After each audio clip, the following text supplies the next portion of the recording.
That show is long and gone.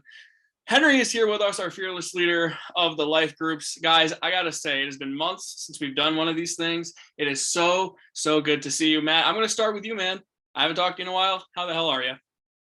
Living life. I'm no longer under the Arizona sun. I am back in Chicagoland, and I'm not really thrilled about it.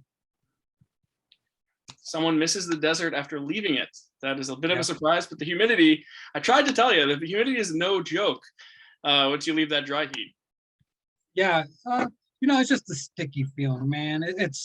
I imagine it's like being a Yankee fan right now. You just got that boom feeling all over you. You know it's not going to be pleasant in a couple of weeks, and you just got to deal with it. You just got that constant sweating in all the wrong places. It's really how you the best describe it. Henry, he took a shot at the Yankees, and as soon as he took a shot at the Yankees, he started going in and out. Yeah, well, it's almost like Henry's internet connection wouldn't allow it. Matt, the last time we did a live show was April 21st. We were previewing the NFL draft, in which I was attending in Las Vegas. Since then, a lot of things have gone on in my life. I have seen Henry since then in person, and it wasn't our normal Yankee Stadium getup. Henry, you came to upstate New York to see me get married. That was awesome. So it's good to see you again. How's it going down there in the Boogie Down? You holding it down for us? I would not have missed that for the world. It was a fantastic wedding. Randy looked great, but he took a backseat to Taylor, man. I told him then, I tell him now, man, she looked like she was right out of a bridal magazine. So it was a wonderful day, wonderful celebration. I'm glad to be a part of it, and I'm happy that I was invited and honored. So we definitely had a good time. Things here in the Bronx are crazy. The Yankees are driving everyone crazy. I believe they're tied in extra innings in a game they have no business being tied at, when they have another game that was supposed to start 2 minutes ago. So who knows? They just refuse to hit in any situation that could, successfully win them a game. So, and anytime Aaron Judge has a chance to do something, and teams just refuse to pitch to them, and I can't say I blame them. Who actually hit another home run, by the way, 55 on the year for your AL MVP. Go debate your mother. But yes, Henry did make the trek up to upstate into the mountains in the coldest day in June history, and that is always going to be appreciated by me. And really, it's an honor to know Henry and even to get to invite him to something like that. So the status of the wedding was certainly upped by having Henry there in his three-piece suit and looking sharp, and him and the wife. It was good to see them. Now, Bushnell, you and I got to get together at some point. And really maybe just shoot the shit about our bets that we've made that haven't been paid off, or maybe just football in real life. Well, we'll have to figure that out. But a lot is going on. I live in Massachusetts now. I live 15 minutes away from Gillette Stadium, where the New England Patriots play. Wild. I do not love living in enemy territory, but this is where we're at. Henry's still holding down the fort in New York, so I don't have to worry about that. Henry? I will tell you, I'm glad that you got to have the whole Eli over Patriots thing while you're living there. I don't think, no matter what they say, no matter how many rings and Super Bowl trophies and stuff they put in your face, you always have those 2 wins, and I think that's the ultimate comeback. So you get to hand out unlimited L's while you're living there, brother. Yeah, I went to the Giants-Patriots preseason game last month, and there are a lot of Giants fans there. And the overall consensus I got from the Pats fans is like, we hate the Giants. They're the one fan base in the NFL we can't talk shit to. That just brings a great joy to me. And Taylor just like, why do you have such a big smile on your face? Don't the Giants suck? I'm like, yeah, but I always have that, and they know I always have that. So always will. Yeah, so that makes me happy for sure. And I even went to a barber here, and they were like, they don't ask me about the Yankees. They're like, are you a Giants or Jets fan? And they're like, I said Giants, and like, this fucking guy, get him out of here. Like, they don't even care about the Jets. They're on their own division. So I wouldn't have got the haircut there, brother. No, they were cool. But they were like, this is Eli Manning. I hate that guy. But it was fun. All right. Look, I do have to add, out of all the teams on this podcast, we are 3-0 against the Patriots in the Super Bowl. Would you look at that? And one of us hasn't played them, but Hank showing off his Super Bowl ring. I got a replica ring, which is actually pretty badass. I was showing Randy earlier for my birthday. Yeah, 94. Yeah, this is pretty badass. So I don't think I could speak words the last time the Niners won the Super Bowl. So that's at the level of the Cowboys there. So Hey, sorry, I had to say Vince would be proud. we compete, brother. We compete. Hey, you sound like us Yankee fans trying to justify the last 12 years. I got my ring now too. Just had to show it off in there. Married man. I'm gonna brag about that a lot. So if you're already sick of it, I'm sorry. I think it's pretty awesome. So whatever. Speaking of rings, there's a team in the NFL who's getting their rings tomorrow and raising a banner, and it's the Los Angeles Rams. They are your Super Bowl champions.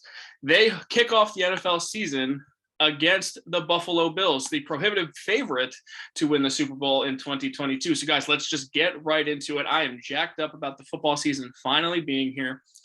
And we're going to go down the line with the schedule. We're going to say the matchup, but then we're going to talk about the season totals for that team. We're going to talk about whether we think they're going to go over or under, and then predict the game and move on. So I love this matchup. I think it's a great game right off the bat. And Henry, I'm going to start with you. And this is weird. Like, Bills are the team that everyone seems to love so much that everyone's like, oh, they're going to win the Super Bowl no matter what. They're in a bad division, blah, blah, blah. And Vegas seems to agree because their over under is 10.5. The over will pay out plus 100. Under is minus 120. And I assume with your love from Josh Allen, Hank, you're all over this over for the Bills. I'm all over the over. I mean, look, in this day and age in the NFL, you can't say this team is going to win the Super Bowl. Matt had Kansas City winning 4 or 5 in a row. I mean, it's you can't. This league is too loaded. The top tier teams are they're too good. They can knock anyone off. The 49ers are the Jaquiski Tartt dropped interception away from the Super Bowl. It takes one play, but I mean, the Bills look like it, right? They have everything you want. They have the defense. They have the running game. They have the quarterback who's fucking turned into like a superstar in front of our eyes. They're a fun team to watch. And what happens with those teams is once they start winning, they get hated on, and people start to hate them. Once you start winning, people love to hate you. So, if you're a Bills fan, if you're a true Bills fan, enjoy it while you can, because once you start winning, once you win one Super Bowl, if you were lucky enough to get more than one, the hate will come. People hate you when you win. So enjoy it while you can. Bills Mafia, be careful out there, man. My brother is an anesthesiologist in Buffalo, and he told me football Sundays are amongst the busiest days in Buffalo in the hospital. So be careful, Bills Mafia, please. But I'm all over that over, man. 10.5, that's a layup, right? I mean, come on. 11.5. It's 11.5. Yeah. 12. Did I say 10.5? If I said 10.5, my apologies. Okay. I mean, I still they got to win 12 games. I think they can do it in that division. Look, I'm from upstate New York. I spent my first 30 years there. That is Bills Mafia country. There is you'd be hard pressed to find a more passionate fan base than Bills Mafia. They are all in. They think this is the year. And I think the division is kind of meh. I think their schedule is going to line up nicely. And if Josh Allen is truly the guy, and he is definitely a top 3 quarterback in the NFL now, I think that's been established. He's going to be an MVP candidate. I think it's silly to not bet the over on 11.5 wins. If they are going to be one of the best teams in the NFL, they should cruise to, I'd say, 13 wins here. Now, that's not an easy number to get to, but I still think it's possible. Matt Bushnell, I know you are more of the purist where you understand the NFL competition and how difficult a season-long grind can be. Do you think the Bills are good enough to crush this over on 11.5? I don't think they're going to crush it. I think they'll get close. I mean, they're going to be right at that line. I love how they do the 11.5 because I could see 11 or 12 wins for the Buffalo team. I don't think Miami's getting enough credit, but we'll get to them in a minute, I'm sure. But to me, the Bills have everything that you want out of a championship team. It kind of feels like it's been percolating for a couple of seasons. They keep on getting better. They keep on getting closer. They have more experience now. They have probably the most depth in the AFC when we talk about 1 through 53. So they can sustain an injury or two with one exception, and that's to Josh Allen. Josh Allen gets hurt. This team falls apart like a house of cards. I'll take the over, but if it was 12.5, I'd take the under. I think they get to 12 wins, but I don't see them winning more. It's interesting how we think about that because 12.5 to me feels like it's so steep that like it'd be too ballsy of a number to go after. But then again, I think that they're going to win 13 games. So like I'd still assume they win that, but it's still more of a conversation at that point because a lot more could go wrong when the number is that high. And yeah, like you said, the Bills could keep on developing the way a franchise should. Even though they lose Joe Shane to my New York Giants, Brandon Beane is one of the best general managers in the NFL. Sean McDermott is one of the best head coaches in the NFL. They lose Brian Daboll also to the Giants, and they just slide in their quarterback's coach to be their offensive coordinator. The Bills, to me, are a machine where their depth kind of fills in their holes, and then they can sign free agents now, which is crazy to think that Western New York is a free agency destination. But when you pay Von Miller as much as you did, it's a little bit more appealing. And I love the Von Miller signing for them. He's coming off of a Super Bowl championship with the Rams. I just think he's going to add an element to that defense that they were missing a little bit. Once Trey White gets back healthy, that defense will be back to their, I think they were top 3 last year. So the Bills are going to be very, very good this year. Now, their opponent tomorrow night, which I said they are the champs, Los Angeles Rams. And Henry, I know they're your division rival, and you're still kind of upset about the championship and everything. Their over-under is 10.5, and the over is -10, under is also -110, which is kind of weird that they have the same exact odds. But the 10.5 number feels right to me. The division isn't as good as it was last year. It's still a good division, just not, I wouldn't say it's great like it was in years prior. There's more questions surrounding them. So I think they win the division by default. But I could see 10-7 as a realistic possibility. I'm not as confident in the over, but I think it's the right number. Matt, where do you stand on 10.5 for the Rams? I'm going to take the over for a couple of reasons. One, the worst team in the NFL plays in this division, which is 2 wins. I'm giving them 2 wins automatically. To me, and the big talk will come when the Bears and 49ers game comes up, but is how much do you believe in Trey Lance?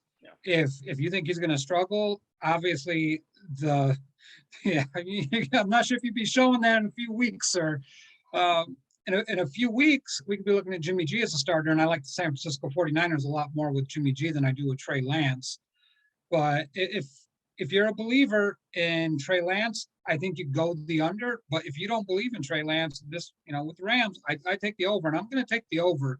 I think they could have put the Rams at 11.5, and I'd still take the over because you got to factor in they got a healthy backfield this year now.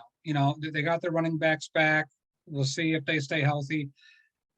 I liked Robert Woods a lot, but if you've studied Allen Robinson and the precision that he runs his routes in, and you pair that with Cooper Kupp, who is just a yak machine and just can find every open spot in a zone, this team can cut you a million ways and have you bleed to death by paper cuts. And I think that's what's going to happen. And I know a lot of people were concerned about Matthew Stafford's elbow, but I'm not sure if you guys saw that stupid Amazon ball that they were toying with, that they said, we'll play with this. He chucked that thing 100 yards. So to me, I think Stafford's healthy. I love the Rams defense. It's, with that secondary with Jalen Ramsey, and then you got the best defensive player of our lifetime in Aaron Donald. I'm taking plus 10.5 every day. Just go ahead and give it to me. Mm-hmm. I have long-term concerns about Stafford's arm. The tendonitis is more of not as an immediate thing as it could be a problem in December, maybe playing some games in the colder weather. So that's not a given that's for me anyway, that's just going to be, tossed to the side as a concern.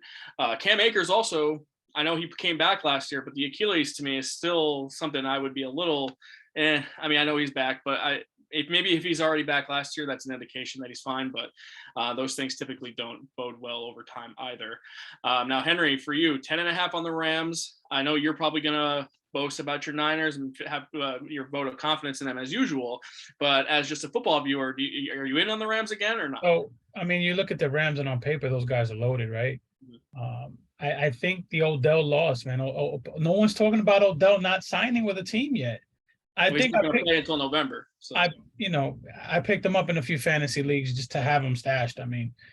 I think losing Odell hurts a lot. I think Odell covered a lot of stink from Stafford last year. There's a lot of bad throws. He made a lot of bad decisions. And when you saw the games on national TV, I think a lot of that people saw and were like, holy shit. I saw a lot of that last year.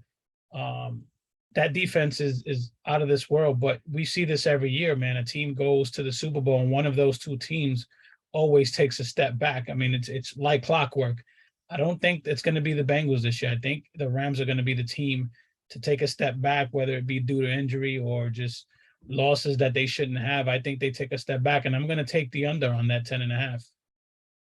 See, I could just see it being 10, right? I don't think that's out of the realm of possibility.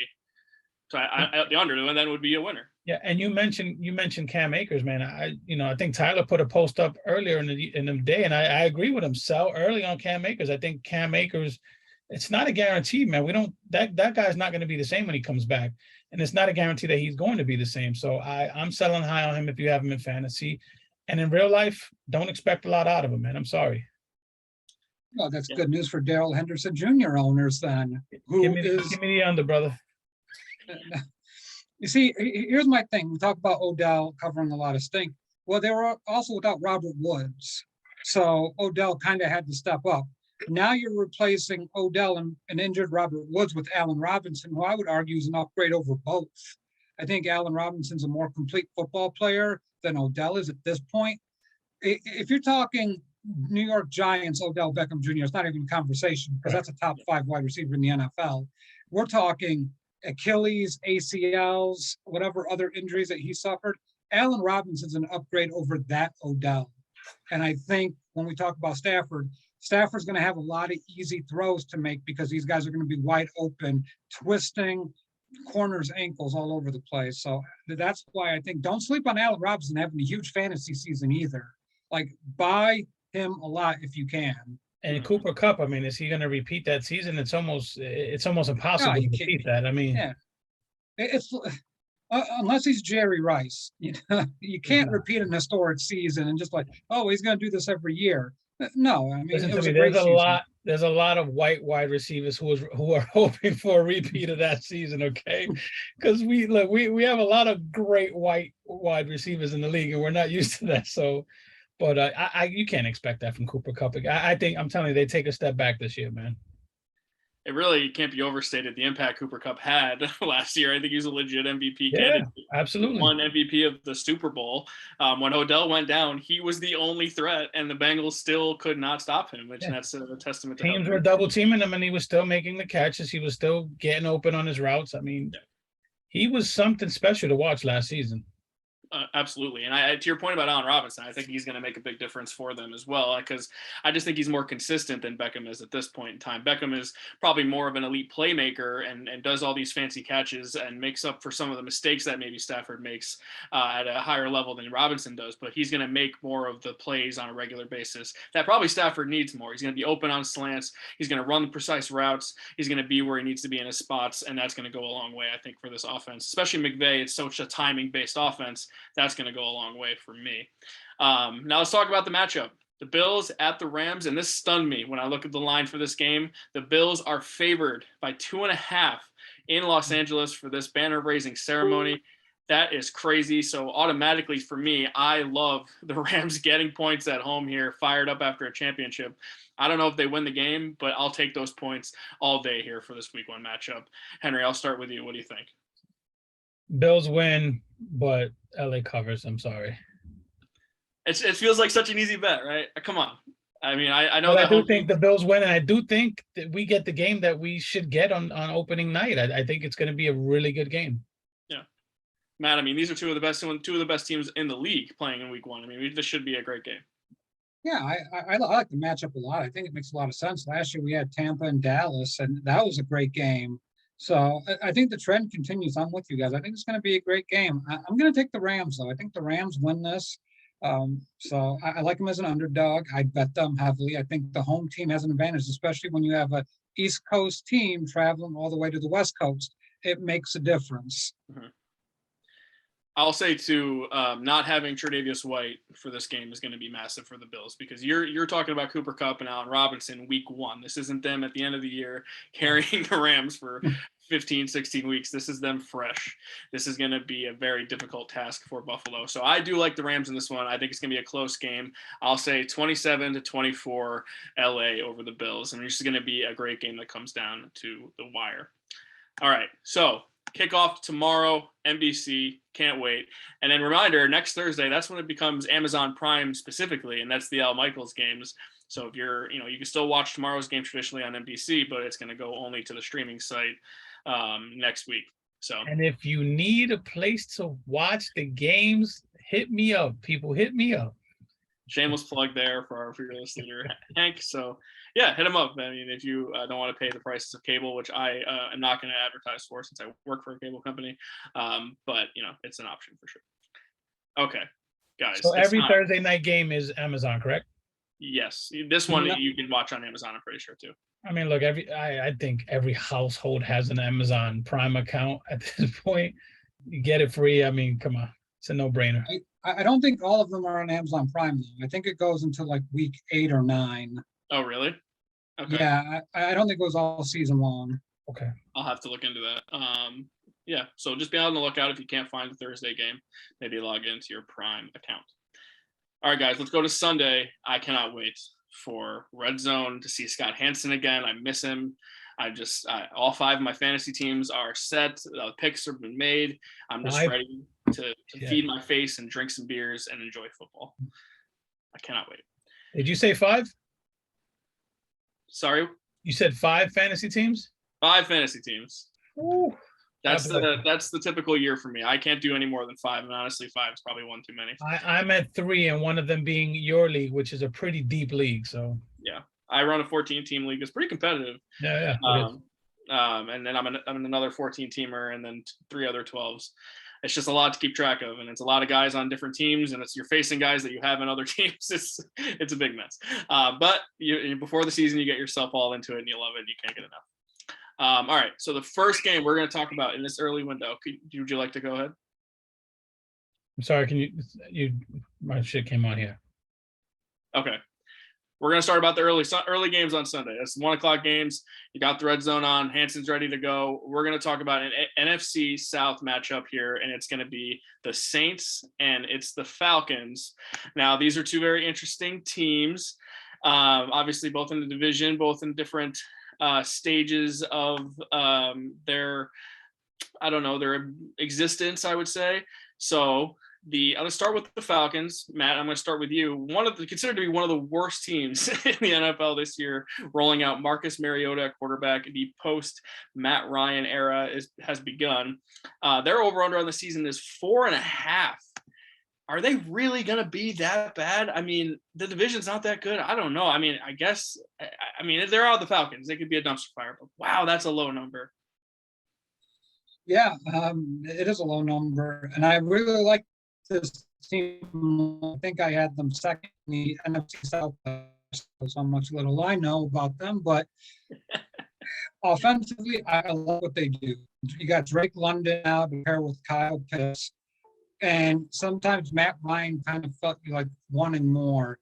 To me, this feels like a tank year. It's not because they don't have talent. It's just not well balanced at the quarterback position. I know a lot of people like Marcus Mariota to come in and kind of be that stopgap guy, but I don't think Marcus Mariota is a stopgap guy. I think he's a lower end backup quarterback in the NFL. He's had a lot of opportunities to show himself. This defense is getting better. I think they'll be sneaky average.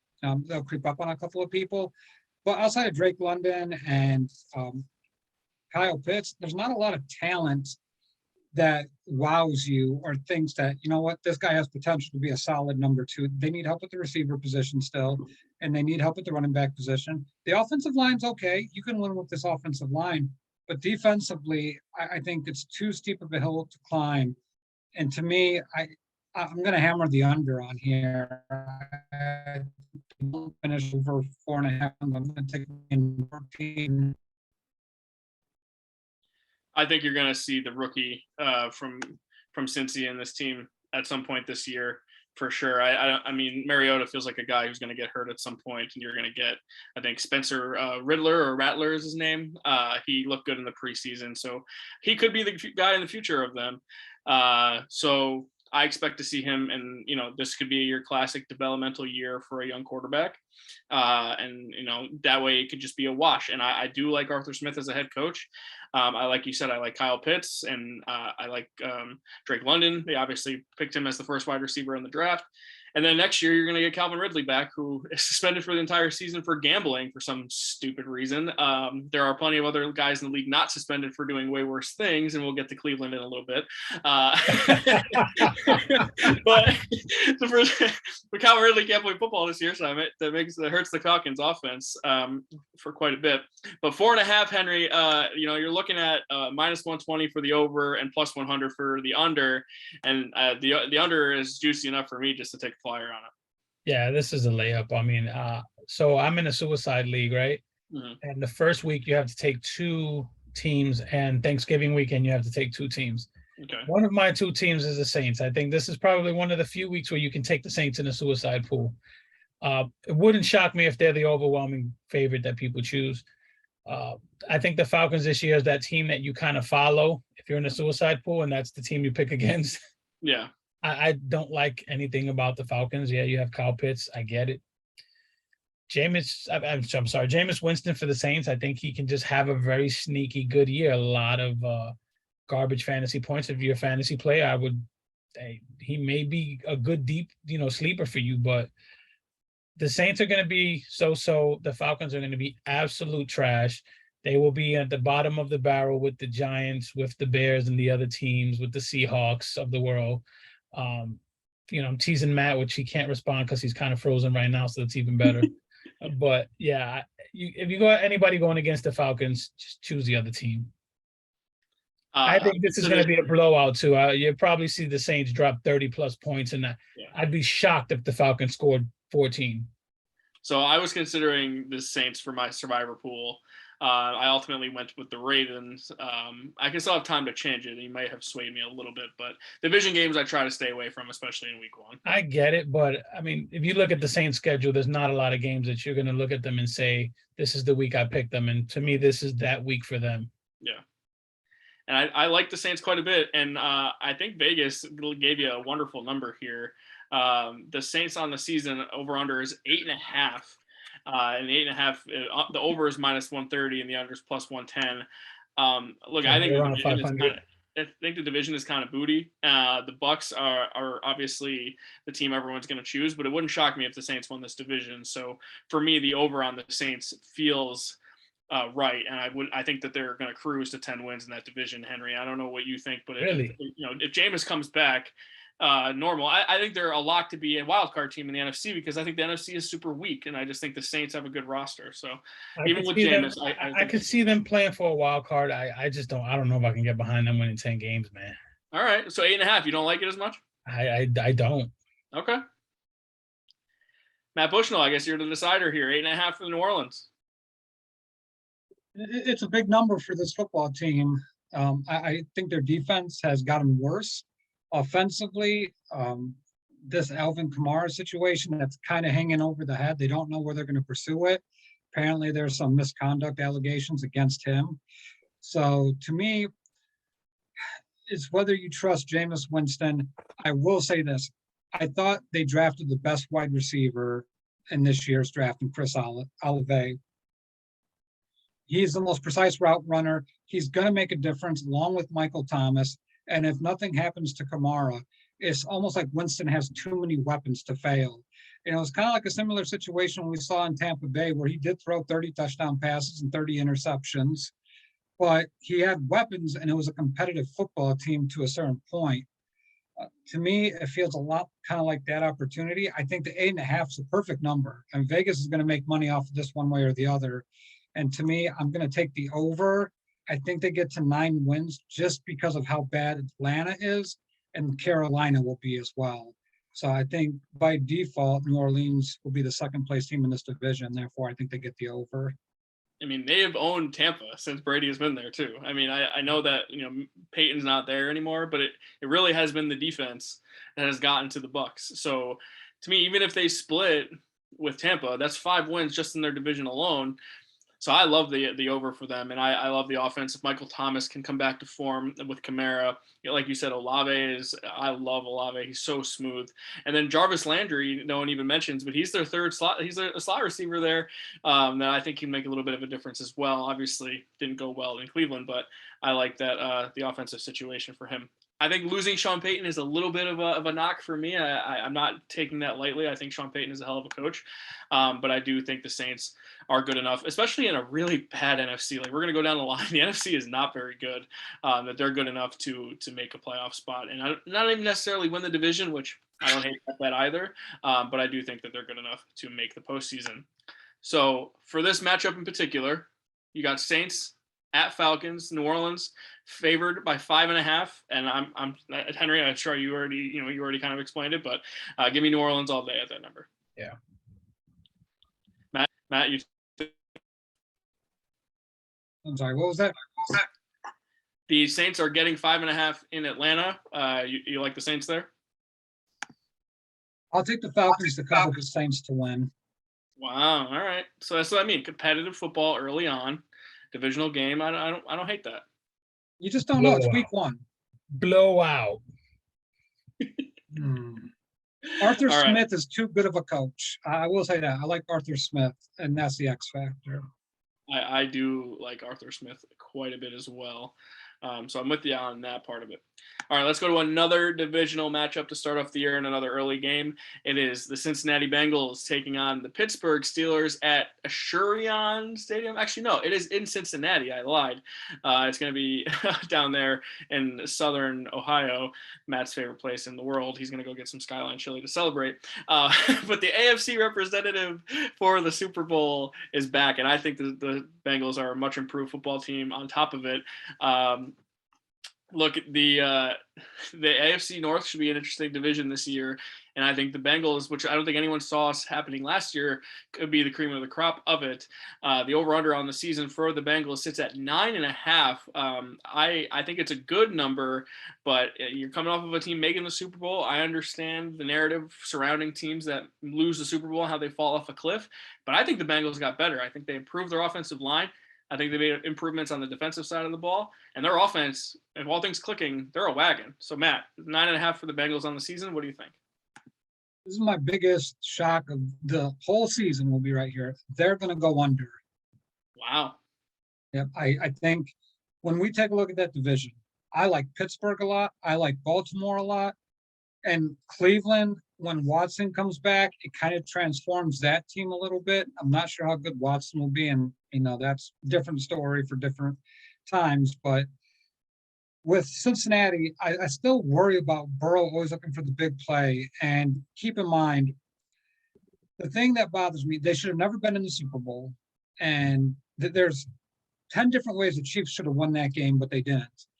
Burrow still holds onto the ball too long. We saw it in Cincinnati and the Super Bowl against the Rams. He started holding on to the ball, started trying to take deep shots, and the line couldn't hold up. Even though it's improved, Burrow's one of those guys that will wait to the last second to pull the trigger. And sometimes that's good, and sometimes that's bad. But we're talking about a guy that's not – there's a history of injuries there with him. So I just don't like – I hate the Super Bowl loser combined with the quarterback that holds onto a football a little bit longer than what you would like from a big-time quarterback. I'm just not in love with the team. Do you think part of the reason he held onto the ball so long, though, was like trying to, backpedal and buy a little bit of time with the bad offensive line? Like, I think now there's going to be a little bit more confidence there up front in the blocking. I think a lot of it had to do with play design, trying to hit the deep routes with Jamar Chase and Tyler Boyd and I'm forgetting the other guy, Higbee. Higgins. T. Higgins. Yeah, T. Higgins. I think a lot of it was that trying to hold on to the ball so they could get open. And a lot of those plays are long developing plays when you try to get deep. And a lot of offensive lines struggle when you have to try to make that much time up. Now, they were bad. There's no doubt about it. But there's no guarantee that they'll be better. I think they will be better than last year's. But still, I see some issues here. And I think teams will be able to game plan against Chase a little bit better than they have in the past. Yeah. I think it's fair about the division. I think the North is going to be a little bit better. I think the Steelers, I know they limped into the playoffs, but they were not very good. The Ravens didn't have Lamar for the last month of the season, and the Browns just became a mess with the Baker situation towards the end. So I think the division will be much improved, at least on the Steelers and Ravens fronts. So I think that is certainly a fair analysis there. Hank, I mean, you said that the Rams are going to be the team that falls off, not the Bengals. So are you on this 9.5 number? I think they'll win 10 plus games. I mean, look, I'm big on the Bengals. I think Joe Burrow took that step last year that we probably expected Justin Herbert to take, right? I think coming in, everyone had Herbert and then Burrow right below him. And I think they kind of flip flopped a little, although, I mean, if it's me, give me either one. But I mean, Joe Burrow kind of just, he had this whole mini fucking lore going with him all postseason. And look, like Matt said, he holds on to the ball, but when you got fucking Jamar Chase back there, you throw it up and he's going to catch everything. We saw Jamar Chase pull balls out of his ass all season. You have Burrow, who's probably top 5 quarterback, right? Jamar Chase, probably top 5 wide receiver. They have Joe Mixon. That wide receiver core, that tight end, I mean, they have a lot of weapons. I don't know that they did enough on the offensive line. Hopefully they did what they could, but that offense is just too damn exciting. It's like the Chad Ochocinco days, man. I'm sorry, I'm really high on the Bengals, and I think they push Baltimore for that division lead all year. Yeah, I love the number 9.5. I think they get 10 wins. I'm not saying it'll be easy, but I do think 10 wins is the line there for them. And we'll see how the Ravens do, because I have a ton of respect for Lamar, and I think the world of him. I don't think the Steelers quarterback situation is going to get them there, but I do think they will be better, because it's going to be hard to be worse than the corpse of Big Ben was last year, personally. However, the Steelers now, they have announced, Matt, this is big news, your boy, Mitch Trubisky, going to be the starting quarterback there in Pittsburgh. And their over-under sits at... And one of the captains. And one of the captains for the Steelers. And their over-under sits at 7.5. Now, maybe I don't love the Mitch thing, but he's obviously a veteran quarterback at this point. He has experience. He's not going to destroy them on a week-to-week basis. I think they have one of the best coaching staffs in the league. I mean, Tomlin's been around forever. But I also love the addition of Flores to the defense. No one even talked about that, but just having a guy who was already one of the best head coaches in the league join your staff, I think that goes a long way. I think they're very talented with their receivers. Najee Harris is absolute stud in the backfield. Freiermuth, to me, is an underrated tight end. I like their pieces. The O-line is kind of meh, but the defense, I think, has potential with Watt, and the secondary is very good as well. So the Steelers certainly have a talented roster, some flaws, but overall, I think 7.5 is a good number for them. Matt, where do you stand on the Steelers in 2022? I'm high on the Steelers. I think this is your AFC North division winner. I think what they can do with Watt probably winning the Defensive Player of the Year award, I think he's on that cusp where, we see a guy win a couple of these in a row when they reach that career pinnacle, and I think Watt's there. The big guy that no one's talking about, and I would take Pittsburgh's wide receiver core probably over Cincinnati's. They don't have a player like Chase, but the depth is so much better. 1 through 5, the Steelers have better wide receivers. The offensive rookie of the year is going to come off this team in George Pickens. I'm not sure if you guys have paid attention to Pickens, but this guy has been unreal throughout preseason, and he is fantastic. To me, it's like it's all on Trubisky at this point, because I know a lot of Chicago fans will say that, it was 50-50 between him and Nagy. And we're going to find out a lot about Trubisky without having Nagy. I think what we saw from Trubisky in his limited time with the Bills playing was he's able to play a little bit freer. He's talked about that, how his mind has been more opened up.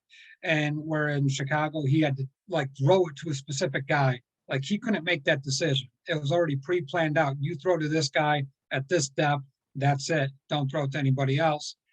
So with him going to Buffalo, he talked about he learned that, okay, I can take a shot. Let's go ahead and try to beat double coverage over the top. And I think with him being able to have that freedom, I think we'll see a better Trubisky. But to me, Pittsburgh's in a pretty good situation here, because Kenny Pickett looked awfully good. And there was some spots where you looked at Pickett and man, this guy might be able to start day one. And I think Pittsburgh's in a very good quarterback situation.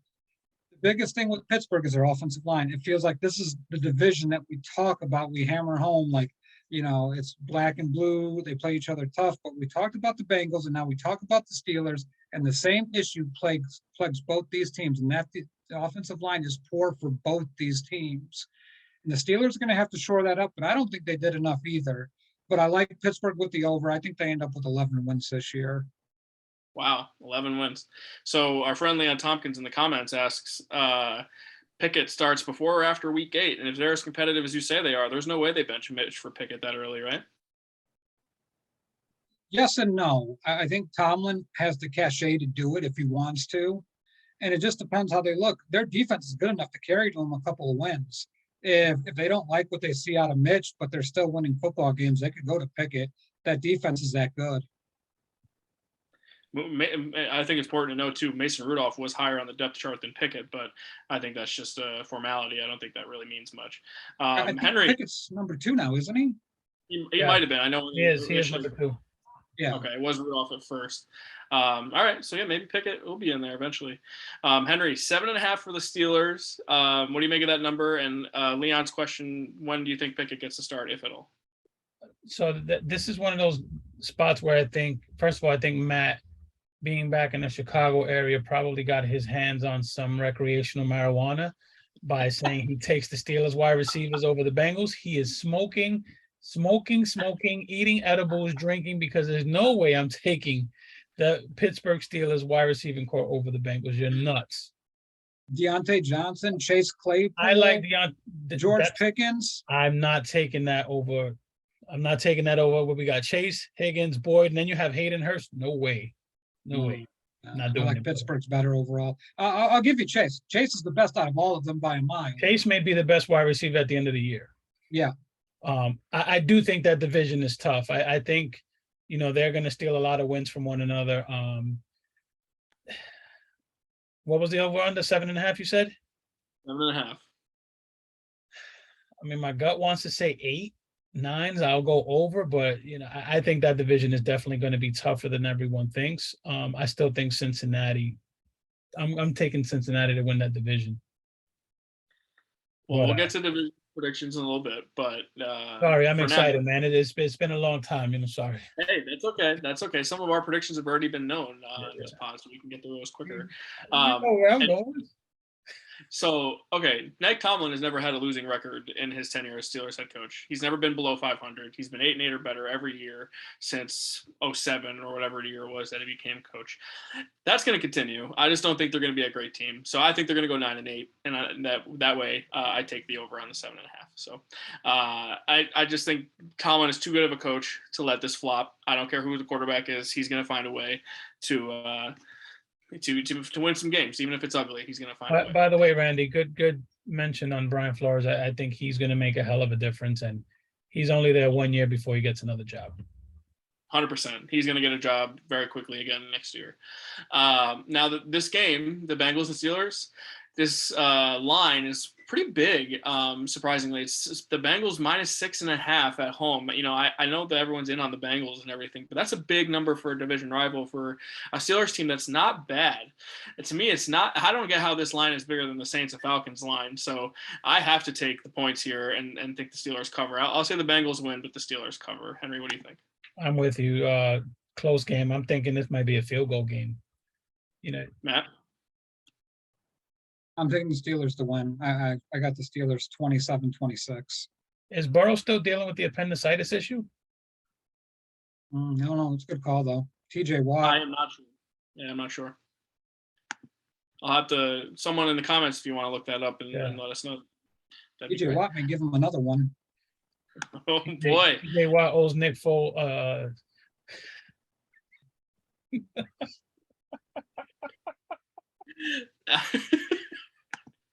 All right. You know what? I'm very happy that Leon Tompkins is watching our show right now because it is time for him to talk about his Hard Knocks starring top 5 offensive potential Detroit Lions. Now, this is his words, not mine. I don't think the Detroit Lions are going to have a top 5 offense with Jared Goff at quarterback by any means. But the optimism around the Lions is there. Make no mistake about it. I think that people like the surrounding cast, including myself. I shouldn't say people. I do like what they have around Jared Goff. I think they have a really good offensive line. I really like Amon-Ra St. Brown. Once Jameson Williams gets healthy, I think that is a really good wide receiver core. They treat DeAndre Swift in Hard Knocks as if he is the second coming of Adrian Peterson. I don't know if he's that good. I like him, but they treat him as if he is one of the best of the best. So they value him in that way. Aiden Hutchinson, second overall draft pick, is going to add a pass rush element to this team. I like the Lions more than I probably should. And, Vegas has the over under on the Lions at 6.5. I don't know if I have the balls to take the over on the 6.5, but 6 feels right to me. Now, Matt Bushnell, this is your division. You're probably not nearly as high on the Lions as everyone else is. But what do you make of the 6.5 number for Detroit? Any team without Sean McVay and Jared Goff is a bad mix for me. I can't get behind it with the quarterback. And we could talk about all the weapons he's had. The same guy I've seen throw a ball straight up in the air and get intercepted by a defensive tackle in Chicago. So I just Goff makes too many idiotic mistakes, and it's not a clean football team. They don't play a clean style of football to win consistently. And maybe that's the next step. I kind of feel like Dan Campbell's a bridge coach now. I kind of get that feeling. I think he's good enough to get you competitive. I don't think he's good enough to get you, a couple of playoff wins into an NFC championship. It just doesn't feel that way. So I think they'll have to get an upgraded coach. I think they'll have to get an upgraded quarterback. But man, you talk about building the infrastructure for when that time comes. It's going to be a hot job that people want. And if they can get a quarterback, it's a type of team where you start trading draft capital to move up in the draft to get a guy. But I don't see more than 6 wins for this team. So I'm taking the under. I think they finish around between 4 and 6 wins. Yeah, 6, like I said, feels right to me. Henry, 6.5 for the Lions. I think they're a much improved football team, but still, I think maybe a playoff hopeful is a little too much for me. I think they have some talent on that team, but I have 2 names. I'll say 2 names. Jared Goff, Nate Sudfeld. That's QB1 and QB2. But let's be real, they're not going anywhere. I think the most exciting things about the Lions this year is happening right now, and it's on HBO, and that's Hard Knocks. I haven't seen it yet, but everyone I know that has seen it says it's a really, really good season of Hard Knocks. So I'll probably binge it. Leon, I love you, brother, but you're shooting your load right here, and it's with Hard Knocks. It's not with this NFL season coming up. It's a weird season of Hard Knocks because every season of Hard Knocks I've ever watched, they talk a lot about the quarterback. They go out of their way to not care about Jared Goff at all. And maybe because he's been a part of 2 Hard Knocks seasons already, like the first Rams year with Jeff Fisher, and then the combined Chargers year, they talk a lot about Goff. He's just not that interesting of a guy. He's just a surfer dude from California who's playing in cold Detroit in a dome. Like, he's just not that You would exciting. think they would bring in a viable backup quarterback. Nate Sudfeld, come on, man. Well, I didn't even know about Sudfeld because in the season they talk about David Blau and another guy that they cut already, fighting for the backup spot. So in the season they say David Blau is the backup. No, it's So Nate Sudfeld. Yeah, I mean, it's not great. Not great. I mean, to me, Dan Campbell steals the show for Hard Knocks. He is a freak. Like, he could still. It looks like he could still suit up and play. Like, he's ginormous and he's very intimidating and he's got a great personality. And honestly, he'll be intimidated when Brian Flores comes for his job. That would be surprising, but it'd probably be an upgrade on the coaching front. So sorry, Leon. Sorry, it's just the truth. Now they're the Lions' opponent. They draw a tough card here in the beginning of the year. They play the Philadelphia Eagles, and let me just say, the hype for the Eagles has grown immensely over the last few weeks. People are all in on the Philly bandwagon. I hate Philly with every fiber of my being, but I get it. They have a very talented roster. I really, really think that from top to bottom, outside of, I understand the flaws at the quarterback position, but man, do they have guys at every level that are, not, if not elite, Pro Bowl potential players. I mean, they have a very, very good team, and it scares me. And Vegas loves them too because their over-under is 9.5. And if they're over, I think they win the NFC East. So, Henry, you take a look at the Eagles. Jalen Hurts, I'm all in on fantasy. Not sure I'm all in real life, but it still could be good enough to win this division, which might not be very good. 9.5. You like the over or the under? I like that. I like the division they play, and I think I'm taking the over on that. And it's funny because I think we spoke about Philly way earlier, and like you said, there's just this bandwagon hype machine that's kind of taking storm on the internet and with the sports writers in the last 3 weeks or so. So you kind of, when everyone does that, you kind of want to go against it, but I can see it in this case. I can see it. I can see them winning that division. I'm not, a lot of people are shy on Hurts. I kind of like Hurts, and I think, in the right situation, he can do well. And I think this is the right situation. And you're right. He is going to be, Matt even said something about top 5 fantasy quarterback in the chat. So I can see that too. He runs. He's got some good receivers. I can see it happening, and I think Philly, they'll go over on that. I mean, trading for AJ Brown is legit. I think he is a true number one to go with Devontae Smith. They traded away. They did the ultimate troll move where they honestly the Vikings did it more, but they drafted Jalen Reagor over Justin Jefferson, and then they traded Jalen Reagor to the Vikings to play behind Justin Jefferson. So Jalen Reagor's probably like, "What the hell, man?" He's gonna see Jefferson gritty in the end zone like 20 times. What do you think about Miles Sanders? The guy just hasn't ever been able to really put it together. I don't know if he has bad vision because the Eagles typically have a good offensive line. He is like allergic to scoring touchdowns. He gets injured at the worst possible times.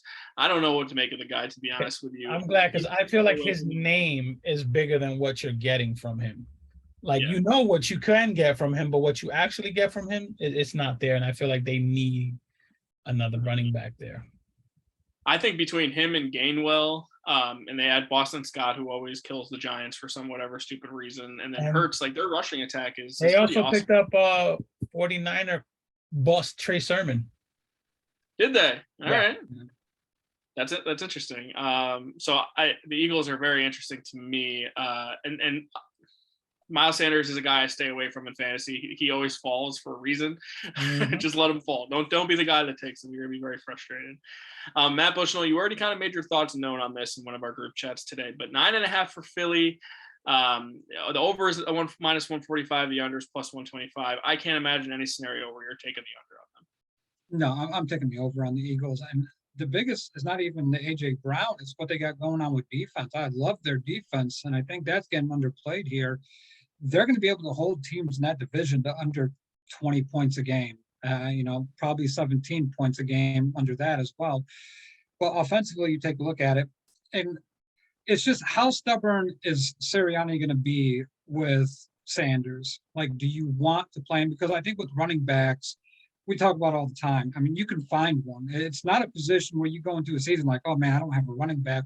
What are we going to do here? I mean, you see teams in fantasy football win with a guy that just came off, out of nowhere, practice squads. Raheem Mostert comes to mind, where he joined the 49ers and all of a sudden he just looked like a different type of running back, and then follow-up year he got hurt. So to me, it doesn't have to be Sanders. I just don't know how stubborn they're going to be, but you talk about the wide receiver core with A.J. Brown and Devontae Smith. You talk about a perfect complement of wideouts. A.J. Brown's that big body wide receiver where all Hurts has to do is chuck it up and let his guy go get it. And then you talk about Smith, who's just so elusive and slinky, and he can just cut in and out of breaks really smooth. I mean, it's a really dangerous combination for defenses that they're going to have to choose how they want to play these teams or play the Eagles. So I like them a lot. I'm going to hammer the over. I'd probably say I'd be shocked if they don't get 12 wins in the NFC. And then you throw Dallas Goedert into the mix as well. Yeah. I mean, he had into the offense too. He's a very big, athletic tight end there. And their offensive line is sneaky, really good. That is a solid offensive line they're going to put together out there. And to your point about the defense, the secondary, on top of how deep they are up front, the secondary, their starting corners, for example, are Darius Slay. James Bradbury is being paid by the Giants to play for them. James Bradbury is pretty good for the Giants the last couple of years. And then they just traded for CJ Gardner-Johnson. Now he's probably going to play more of a safety role for them, but they're going to be very good at all levels. That's what I mean. Like they don't have very many weaknesses for Philly. And I think over on the 9.5 makes a ton of sense considering their division and their schedule. And I think I saw that they don't leave the East Coast at all, or them or the Steelers don't leave the Eastern time zone. Yeah, which is wild. All season? All season. They don't leave the time zone. 11 wins, baby. That's why it's winning that division. I want a schedule like that. Well, when you play out west, you're screwed anyway. You have to travel. Seriously. All right, so you got the Lions hosting the Philadelphia Eagles, and you can kind of tell by how we feel about both these teams where we're going to go here. But the line on this one is only Philly -4. I feel like Philly's going to cruise to a victory here. I like them by at least 10. What do you guys think? My issue with Goff pops up into this one because I think that Detroit can be competitive and not cover because of a Jared Goff interception or fumble because he just makes some dumb mistakes. He reminds me of another quarterback that I hated, and I can't quite come up with the name. But it's always like you just holding your breath every time he has the football, and I hate that in the quarterback. So I think the Eagles cover the 4. So you're talking Okay. 4 on the road. I mean, that's pretty big, right? 4 on the road. That would be 7 That's a- normally. Neutral ground 7. I mean, Well, I trust Jared Goff, baby. Trust Jared Goff. not you have Nate Sudfeld, brother. Give me the Eagles in a fucking blowout, man. Leon, greatest show on turf, part 2. If somehow Jared Goff turns into Kurt Warner overnight, I will certainly eat some crow on that one. But I have my doubts. That's not All right. happening. I still love Body you, of work buddy. is too big. Unless he starts bagging groceries, goes to the CFL, makes a whole return, does all that. All right, another divisional matchup. We have a lot of divisional matchups week 1. It's a typical Wow. way the NFL does the schedules, but we still a lot of good games to go. But we're going to go to the AFC East, the team I'm not too far from, as I already said, the New England Patriots.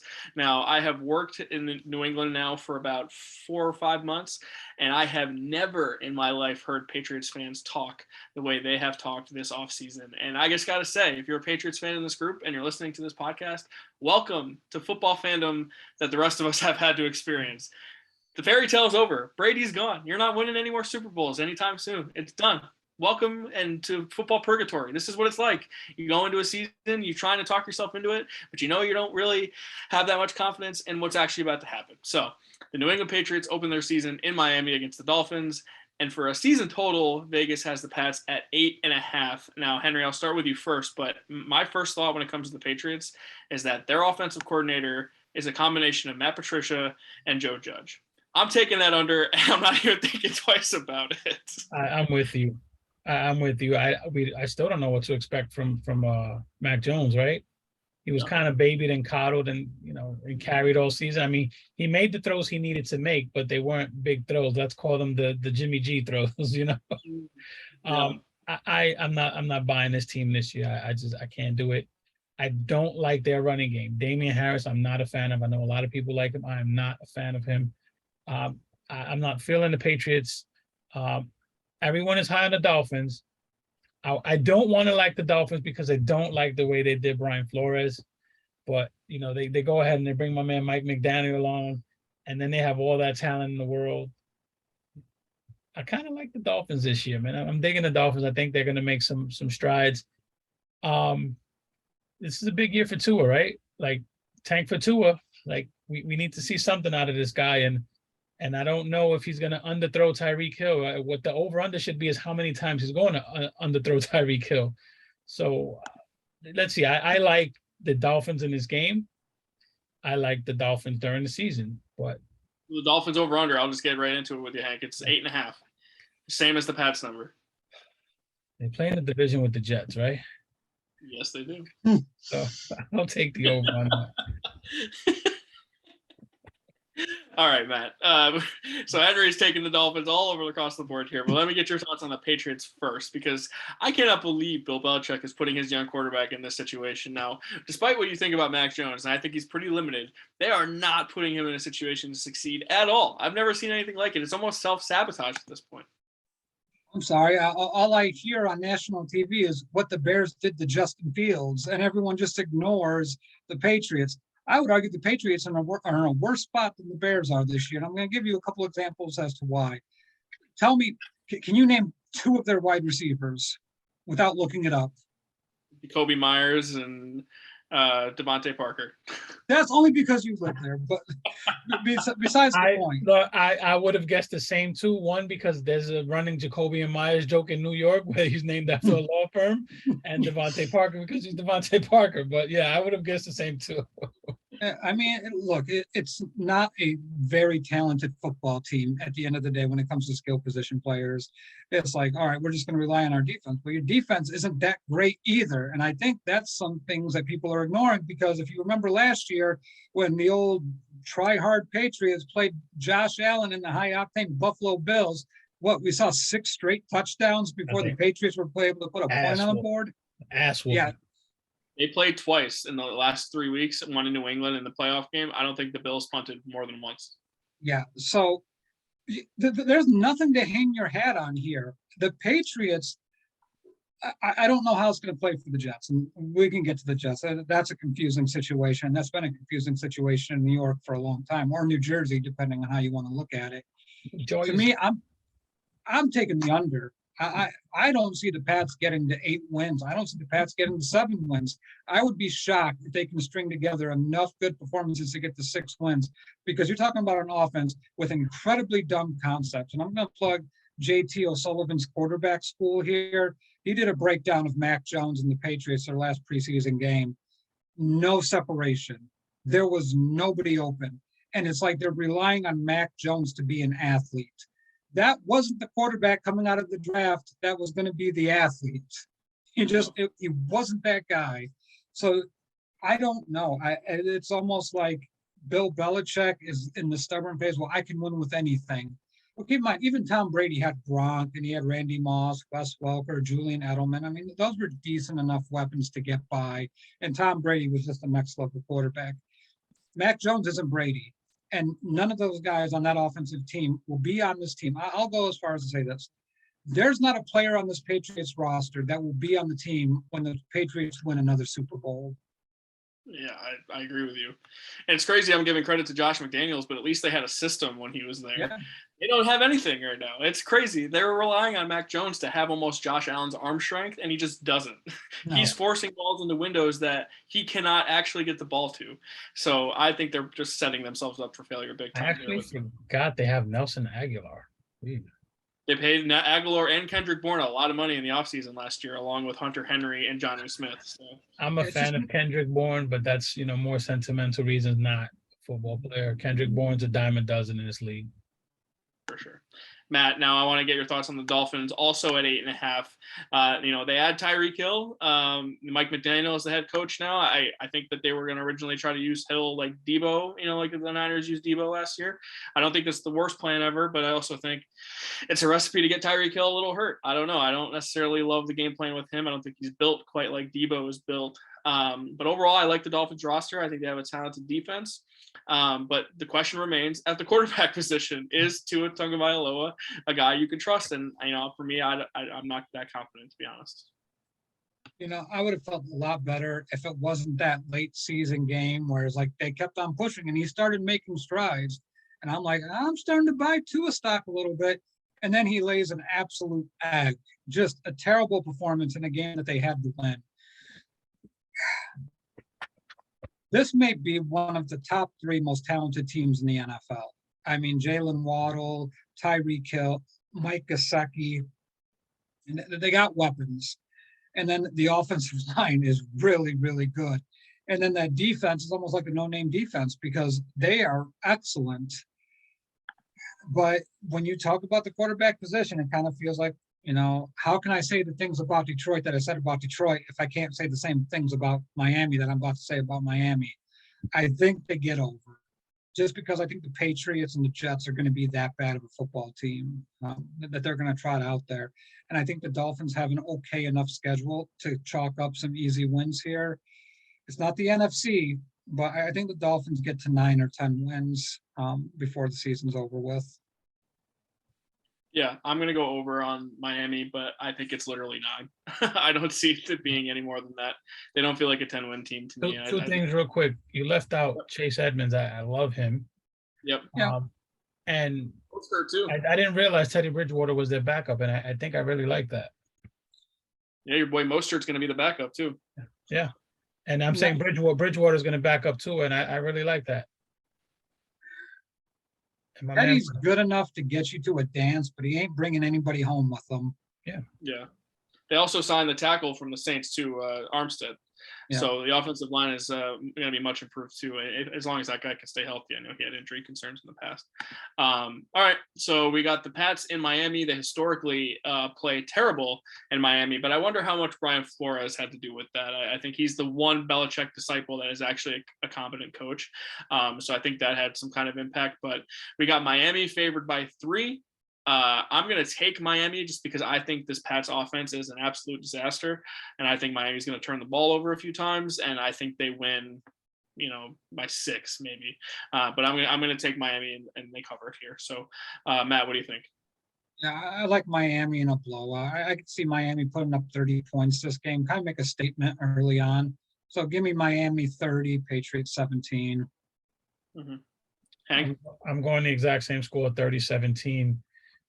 Mike McDaniel has a chance to run up the score late, and he'll take his chance to do it. We're gonna get some early season Belichick hot butt conversations. It's gonna be fun.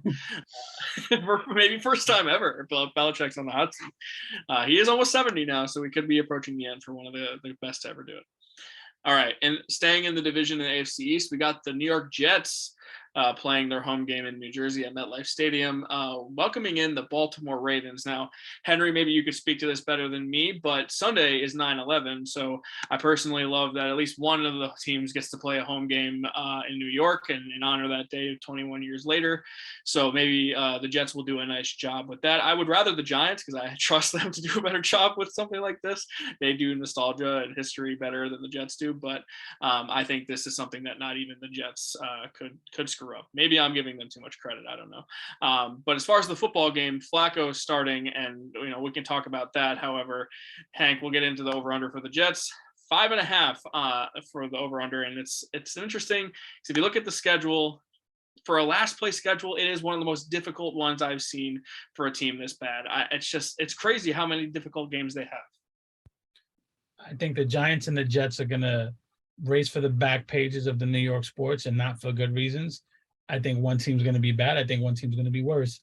I don't trust the Jets or the Giants on 9/11. You said the Giants do this stuff well. I disagree. Do I need to bring up the Eli Manning ceremony last year where they didn't even air it? Well, that was more a Fox. That wasn't the Giants. I'm just saying. And didn't they lose that game and get their ass whooped? Well, the team stinks. That doesn't mean they don't do the ceremony well. Look, I don't like these teams playing on 9/11. I'm going to say what I said before. The Yankees and the Mets are the only teams that should be playing each other on 9/11 every year, no matter what.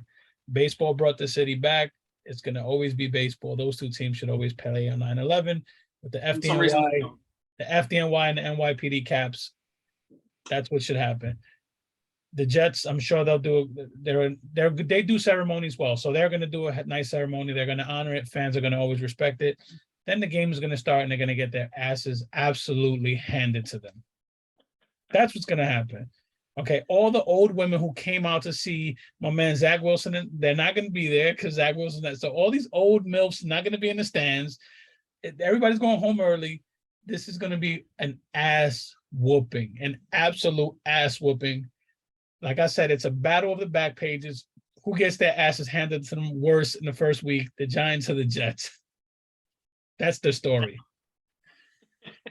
I take it you're going under on the 5.5 on the Jets on the season. Absolutely. Yeah, it's tough. I mean, Joe Flacco is starting games for them all year. It's going to be tough for them to get the 6 wins. But Zach Wilson's out 4 games? Well, they were thinking he maybe could play this week, so I don't know. It might be he might be back sooner. I thought I saw something about 4 games, but look, he was already in a situation where you got to find out what you have in him, right? And now you're starting him late. Look, his biggest hit is the MILFs, man. I mean, that the biggest thing to come in his career so far has been the story of him knocking down his mom's friend, who was pretty hot, Hey, the homie hopper or something. I get it, and he's already a New York legend. Come on, you don't even have to play better. But the right thing, he can walk in the hood for sure, but that's about it. That's some street cred, but that's about all he can get. Oh, geez. Matt Bushnell, any faith in the Jets at over 5.5? No. I mean, that's a silly number. They could have given me 2.5, and I may have taken the under. My issue with the Jets is this. All right, so now you got Zach Wilson, some shiny new toys, right? But Zach Wilson gets hurt. This feels like Sam Darnold all over again. Like, you don't know what you're going to get. You're not fixing the things that a quarterback needs to fix, and that's protection. Mekhi Becton's out. Jason Peters was out there. Dallas scooped him up. I have no idea why they let Jason Peters just go to Dallas when they need offensive linemen. The Jets should have signed every offensive lineman available that was under the sun to them. In the draft, they took Garrett Wilson, which, I mean, I don't have an issue with. I think Olave was the better wide receiver out of Ohio State. but Wilson they probably felt Wilson gives them more of an explosive thing. But this is the problem I have with the Jets. It's always, I want the shiniest object. Just give me the shiniest thing. Zach Wilson's banging milf, so let us draft him. Sam Darnold's from Southern California, this cool redhead. Let us draft him. And it's always the same thing with this team. It's like, why don't you draft football players? They don't like Becton for whatever reason. And I like Saleh as a coach, but at some point you got to look at the GM bringing these guys in. And these are not guys that I would always want. Give me football players. The tape doesn't lie, and I think that's the big thing that some of these guys will fall in love with is just flashes in the combine. You got to have those grinder guys on your team. And to me, the Jets always seem to miss on it. Like Mac Jones would have been a better fit at quarterback. There was no chance that they were going to get Trevor Lawrence, but Justin Fields was sitting right there. And I wasn't a believer. And I could understand, maybe some other teams felt the same way. And a lot of people are going to eat a lot of shit this year because of it. But to me, the Jets always circle back to the same mistakes. They don't learn from it, so they get doomed to repeat it. Zach Wilson didn't play against enough top-tier competition to warrant being drafted number 2 overall. And that's my biggest thing. I know people talk about Ohio State quarterbacks and Alabama quarterbacks and USC quarterbacks to a certain extent. These guys play against competition. It gives you a better idea. It gives you a better hit rate. The Jets are the Jets, so Jets will be lucky to get to 4 wins this year with that schedule. So does that mean you hate the Sauce Gardner pick too? Because that's kind of a flashy pick, or do you think he's legit? I think Sauce is legit, but still it doesn't address what I feel like this team needs to get pass rush help. They need to get offensive. They got to get better on the offensive line too. And I know people will cite a couple of the signings they made, but man, this offensive line, this draft for the offensive lineman had some pretty elite tackles. I thought Evan Neal should have been a slam dunk. He could have made a real difference on this football team. Charles Cross was out there. I think he's going to make a real difference for the Seahawks. And yet, you keep on going with his ancillary parts. Football's not complicated. Take a look at the line play. Whoever protects the quarterback and whoever gets the quarterback more usually wins the game. That's how this happens. Mm-hmm. Football will always be decided in the trenches. You and I will never disagree on that.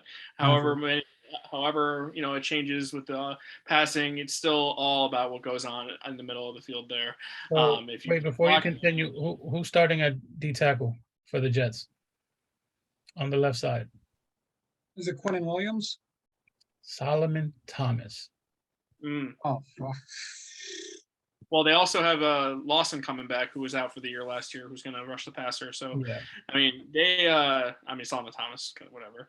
But I am not as down on the Jets. I think that they do have a better supporting cast around Wilson than Darnold ever had, except the problem is Wilson's not playing. And I need to see him out there making progress because we saw him make unbelievable plays with the arm strength and the athleticism.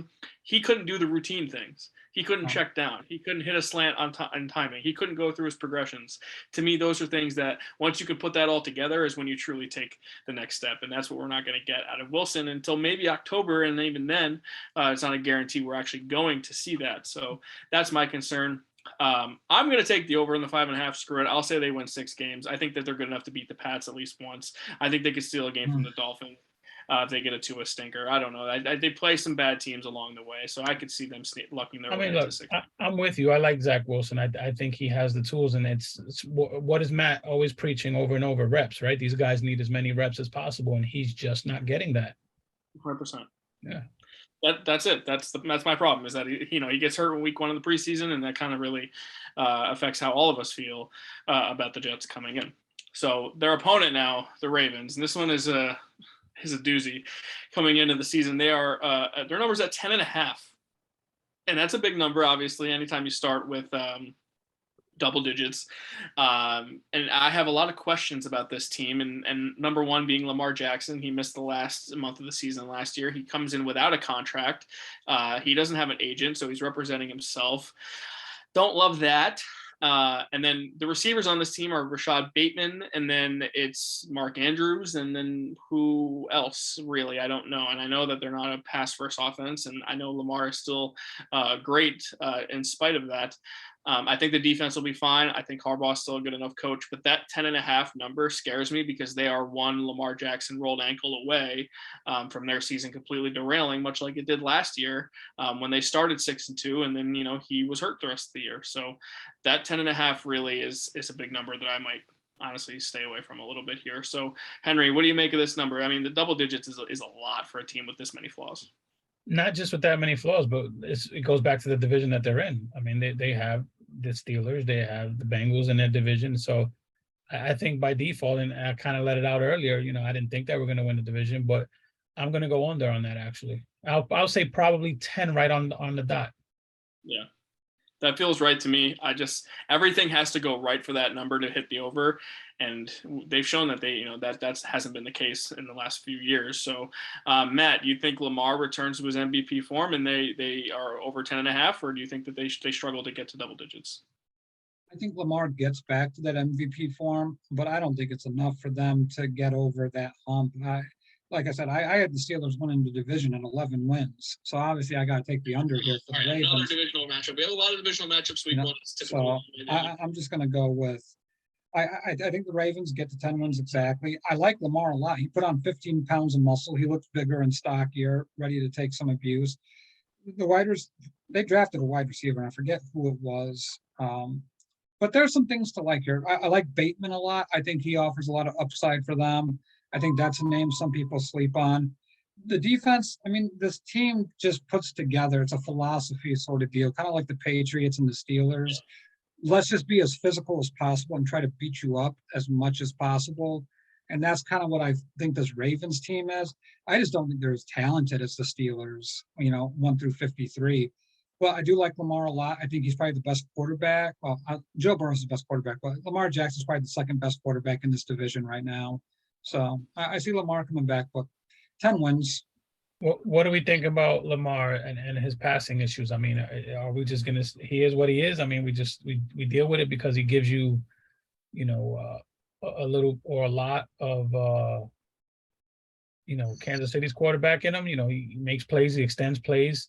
I mean, he's very. I thought he improved. I thought he improved as a passer a little bit. He's never going to be a traditional pocket guy. Right. So I think we have to sort of understand that he's not going to sit there like Burrow would in a pocket, go through his reads. His instinct is to run, and he's a dynamic athlete, and I think he should play to his strengths. I do think he needs to be a little bit more accurate on the run if he's going to continue to do that. That's my issue with him. Yeah, I do think that you saw it a little bit, but I don't know if he's ever going to take that leap and be Mahomes. I just don't think he has that skill set.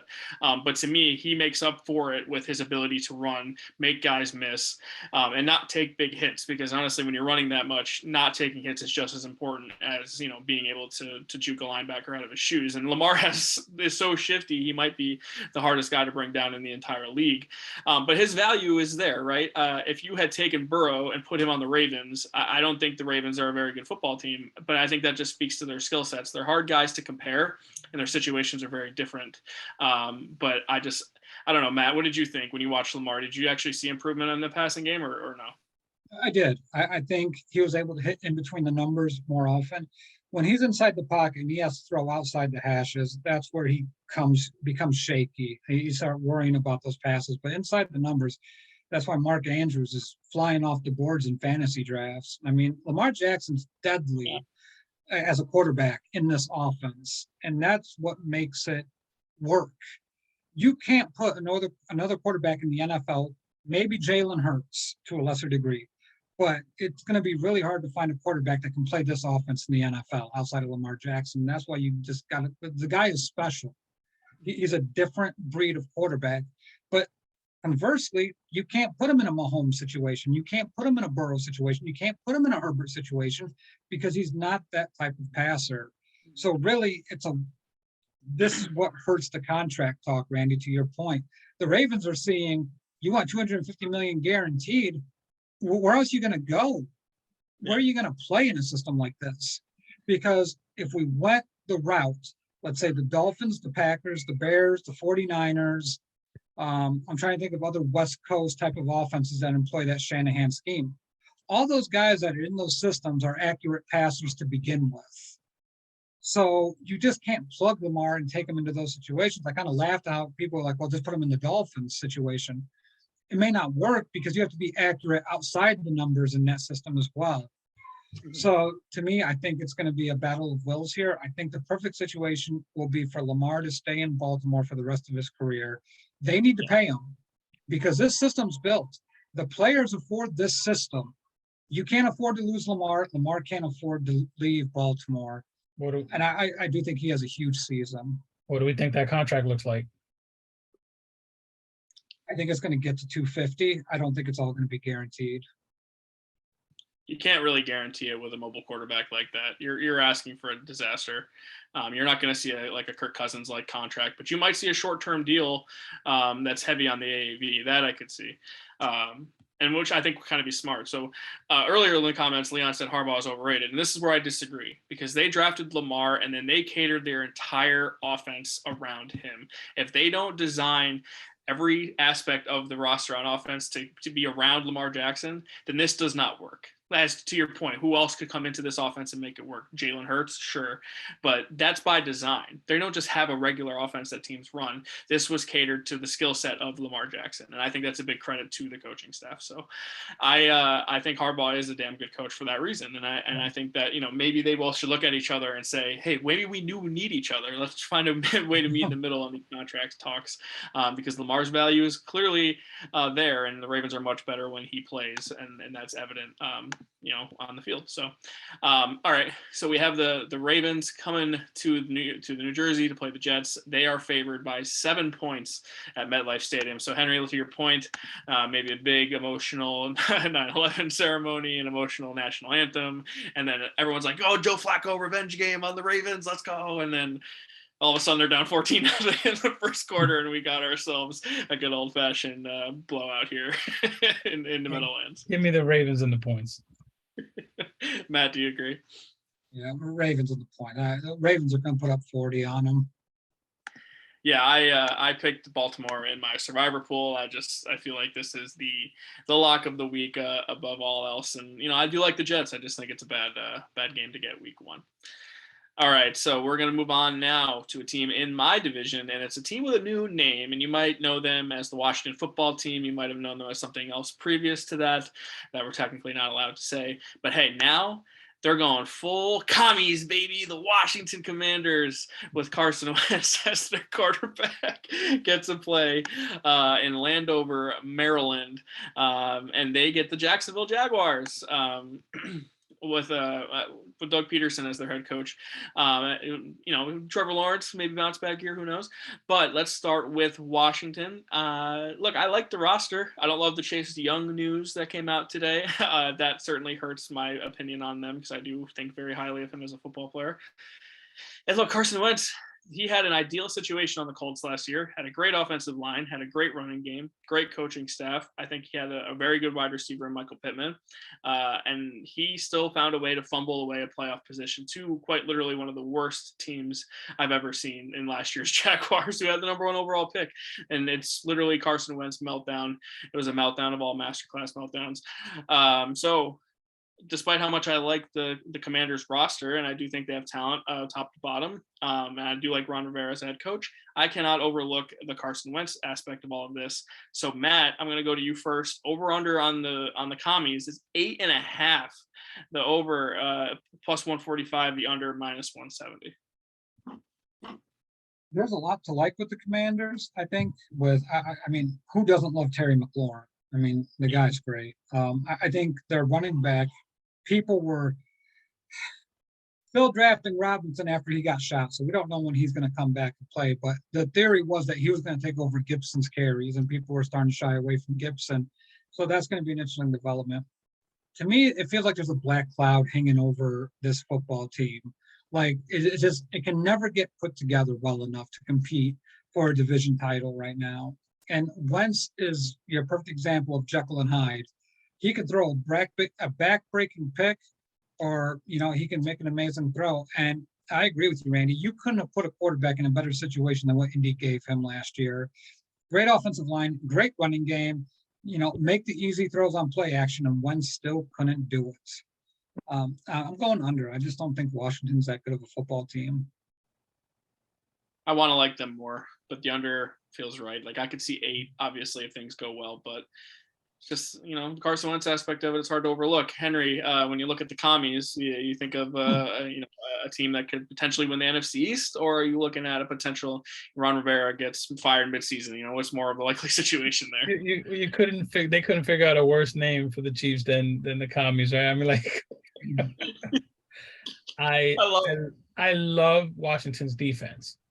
I'm really high on that defense. I don't like their offense. Carson Wentz, you guys have touched on it.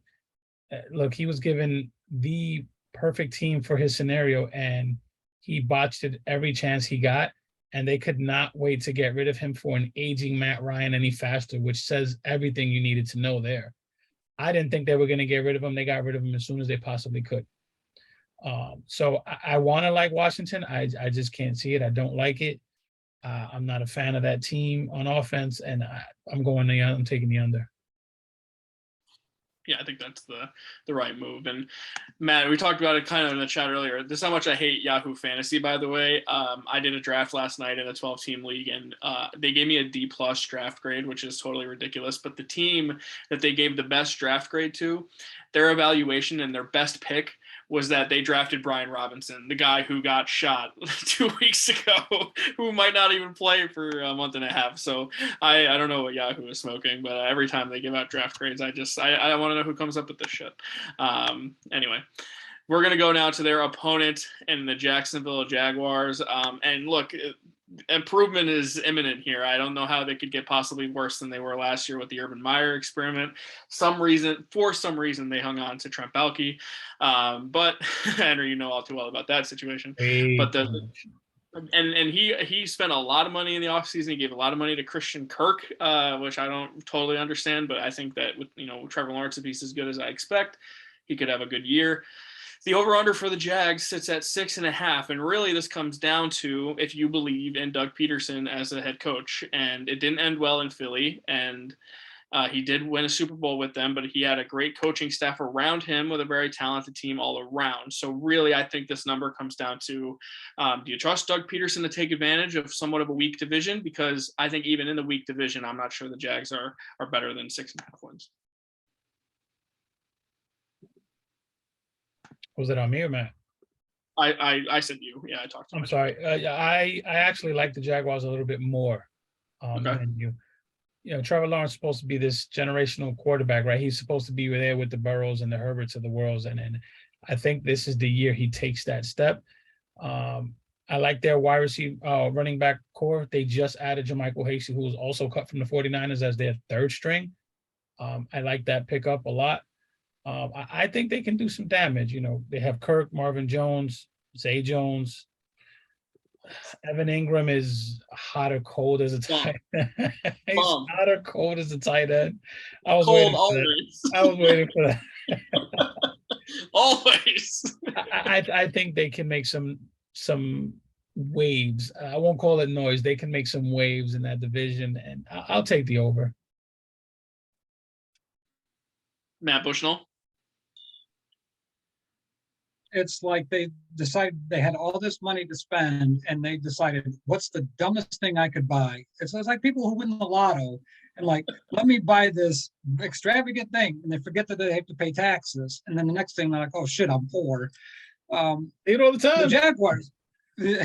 I'm telling you, the Jaguars are in a bad situation, because you take a look at their cap now, it's not good for years to come. Like, they spent idiotic money on Christian Kirk that pissed off every NFL team, because it threw the wide receiver market into utter chaos. You got guys asking for $20 million that didn't deserve to sniff 10. So I take a look at the weapons, and I know we talked about Shenault still there, who I do like. I think Chenault's a pretty decent wide receiver. Travis Etienne, who I begrudgingly drafted in my fantasy team. I don't know what I'm getting with this. I'm say they love him. Yeah, and people still are kind of high on James Robinson. It's like, no, just cut your losses. Don't draft James Robinson. That's fool's gold. But to me, I just don't know where the substance is with this team. And we did talk about Trevor Lawrence, and Randy and I, we hyped him up. And you couldn't have put a quarterback in a worse spot with their first head coach as Urban Meyer. You talk about total and utter failure. So, what is this year for Trevor Lawrence? I think you just got to see improved mechanics, better decision making. He can make every throw on the field, but you almost have to treat this as year one. So I take the under. I think they're playing with a lot of house money, which as they should. But if you're talking about their outlook 2 years, 3 years from now, I think it's about the same as it is now because they spent a lot of dumb money. And I'll say this. I know Georgia had a great defense, but I think they took the fourth best Georgia player in the draft last year. Number 1 overall too, Trayvon Walker. Yep. It's crazy. That's why I didn't like the bringing back Balky, because I just don't trust that guy. I think he's a bad GM. But I think they're going to be improved. I think they have to be improved. There's just no way it can be worse, right? I just feel like last year was such a dumpster fire that it's difficult to you really have to try to be worse than that. What I like a lot about them is that Lawrence, and this out of camp, that there's rumors that Lawrence might take the biggest jump that you've seen from year 1 to year 2 that we have ever seen, which I think is a little advantageous. But he really was in a poor situation, bad coaching, and not a ton of great weapons around there. And I think Peterson is quite the improvement on Urban Meyer, even though I don't love him as a head coach. That system's going to be much more quarterback friendly. Kirk, I know he's not a traditional number. He's not going to be a number 1. He was like a number 3 for Arizona, for Christ's sake, and they're paying him as if he's one of the best receivers in the league. But I expect him to produce more than he did with Arizona now because of the way they are paying him. And Etienne and Lawrence go back to Clemson together, so I know that they already have that chemistry, and I think Etienne will make a little bit of a difference as well. So I'm still not going to go the over on 6.5, but I think 6 is a good number for them, and that is quite the jump from last year. So I think we're going to see an improved Jags team. I just don't think 6.5 is a number I'm willing to go over on. Now, I'm the only one that went over, right? Yeah, Hank, you're the only one that went over. But for this game, I should, this is an interesting one because you could really say, it's a battle of 2 dysfunctional organizations, because it is. But Washington is favored by 2.5. And for me, I like the Jags at this point in time a little bit more than I like Washington coming into week 1. And I just think Jacksonville wins outright there in Maryland. What do you guys think? I'm with you. I'll give you, 24-17 Jaguars. Mm-hmm. I think it'd be a good game for sure. I agree. Yeah. I like the Jags. I don't think it's going to. What's the point total? What are they giving us for the point total here, Randy? Oh, God. Now you're asking me. Let's see. Because this is going to be an interesting play. 44. It's 44? I'm going to take the under on that. I think that's an easy under, a good bet to get your foot in the door, a good solid bet, because I don't think either of these offenses are going to light it up. So I kind of like Henry's score, but I'm going to go a little bit lower. I'm going to say Jags 17 and give me the Commies 11. 11? I love it, 11, because how the hell did you get to 11? Hey, if you watched Iowa this past weekend, anything is possible. Unreal. The most unorthodox 7 you'll ever see in your life. Good point. Good. I mean, if they start playing like Iowa, we're in trouble. The NFL. Oh, Matt, wait. You got a touchdown, 2-point conversion, and a field goal. Yeah, that's right. Okay. They're going to be scrambling late. That'll define their season. If Carson Wentz garbage time, that's what that sounds like to me.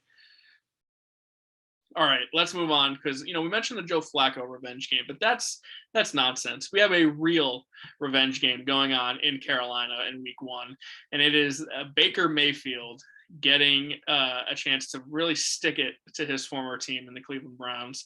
And Carolina is interesting. They come in with Darnold, obviously, and they trade for Baker in July. Baker quickly wins the job over Darnold. Darnold then gets hurt. I don't know. I guess it depends on your opinion on both quarterbacks, but I would say Baker is, a much better quarterback than Darnold is, given his track record. Carolina's got some talent. They have talent on the defensive side of the ball, and I really like DJ Moore. He's always a solid, really great route runner. He has terrible touchdown luck given his quarterback play. The health of Christian McCaffrey is always a point of discussion during fantasy draft seasons, and and he is obviously the best running back in the league when he's healthy. It's just, is he going to stay healthy? So Carolina win total in this bad division is 6.5. And I guess the bad division partially is due to how you feel about Carolina. But 6.5 is, I think, a decent number for this team. And I don't love him, but I don't love Matt Rule either. So Henry, 6.5 on the Panthers. Over is -110, and the under is also -110. I think I'm going to take the over on that. Explain yourself. I hate that division. That division is really bad. And I think Baker Mayfield is going to do a lot better than we think he's going to be. I really do. I think a fresh start somewhere else. He's got, when healthy, like you said, the best running back in the game. So, there's a lot less pressure on him. I think he can make some noise there. You said 7.5? 6.5. 6.5. So 7 wins. I'm taking the over. All right, Matt Bushnell, Carolina Panthers, 6.5. What do you got? Well, I got to make sure I'm living the right time, because I'm not sure if Henry and I agreed this much in a long time. I agree with him. I like the Panthers on the over here. I do think it's a bad division. With the Saints, getting somewhere. I said I think the Saints get 9 wins, 9, 10 wins, probably 9 wins more likely. There's wins to be had out there in this terrible NFC. And I forget the offensive lineman Carolina drafted, but I thought he was the best one in the draft out of, I think, Ole Miss. Kwanu, yes. I think he's a great offensive lineman. I think it's going to help out this team a lot. The weapons, DJ Moore, you got to love that guy. And Christian McCaffrey, there's nothing wrong with that. And defensively, I think they got better last year as the season went along. Mm-hmm. I think people are selling really low on Baker Mayfield, which is fine. I don't think he's a top echelon quarterback. I don't think anybody's going to put him in the top 10. But tell me, between 12 and 18, he's got to be somewhere in that range, right? Yeah. I don't think he's as bad as he's gotten shitted on for last year. I don't think he's that bad. Just 2 years ago before that, he was the cream of the crop. People were like, oh my God, they were justified with picking him at the pick they picked him. And then I think it was a bit much last year. And I think he had a bad year. Don't get me wrong. I just don't think he's as bad as a quarterback as people are pinning him out to be. He wasn't healthy last year. Let's face it. Even though it was his non-throwing shoulder, that still affects you. And we don't know exactly how bad it was, but it was bad enough that he had to get surgery on it. So, there was a few. I'm sorry, there's a few games last year that he played his all. There was one game toward the end of the season that was a really, really good game. I can't remember. There was back and forth. Oh shit, who did they play? There was like one game that he just brought them back, and then the other team scored. I'm sorry, I think there's some juice left in that Baker Mayfield arm there. Yeah, he's not going to be the worst number 1 pick ever. He's far from it, but he's never going to be a top 12 quarterback. But there's juice there. There's juice there, my friends. Look, the guy brought the Browns to the playoffs, right? I think that alone itself should be highly regarded as an accomplishment, given how terrible the Browns have been. Relevant again. Yeah, and he was just as much of a reason for that as anyone to make them relevant. So I'm with you on the Baker importance. I do think he's fine. I just think he was terrible last year, and you could blame the shoulder for that, and that's fine. But that's still a little bit of a concern for me now. Like, how do we know? I know he had surgery on it, but one hit gets driven into the ground, and all of a sudden we get Sam Darnold at quarterback again. And then I really don't like it. And then what if Christian McCaffrey gets hurt again? Those are the concerns I have for the Panthers. And then is Matt Rule actually a good head coach? I don't know. And then the stamp on this for me is, do you know who's calling plays for the Carolina Panthers? Either of you? McAdoo. Ben freaking McAdoo is calling plays for the Carolina Panthers, the guy who runs the most predictable offense in the history of time. It is off-tackle runs leading to play-action passes that take too long to develop, that almost never work, and then straight-up slant passes you spread out wide. both receivers run a slant, and whatever the quarterback feels like throwing, it's most likely to the hash that you're on the side of, they'll throw. It is the most predictable offense of all time. There's no creativity in the play calling. I hate Ben McAdoo for obvious reasons. And for those factors, I'm going to take the under. And I think, the Panthers, I mean, they could win 6 games in that way. It still would be a cover. So I don't think the Panthers are very good. I think teams are going to be happy to have them on their schedule, regardless if Baker or Darnold is in at quarterback for them. Now, the other side is where we get super interesting in the Cleveland Browns, because I don't know if you know this, their quarterback is suspended for 11 games exactly in Deshaun Watson. And we're not here to talk about that, because that is a whole other podcast that we don't have all night to talk about.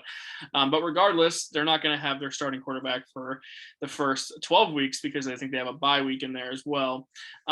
So you have Jacoby Brissett playing quarterback for them. And I don't know if you saw Jacoby Brissett play last year. It was pretty bad.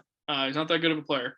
So I don't love that. And their over-under, Matt, and I'll start with you, sits at 8.5 in this division that we say is very tough with this bad quarterback. And look, I love their offensive line. I think they have great running backs. Don't love their receivers as much, but their defense also pretty good. And I like their coaching staff. But I can't overlook the stink that the Browns have on them coming into this year.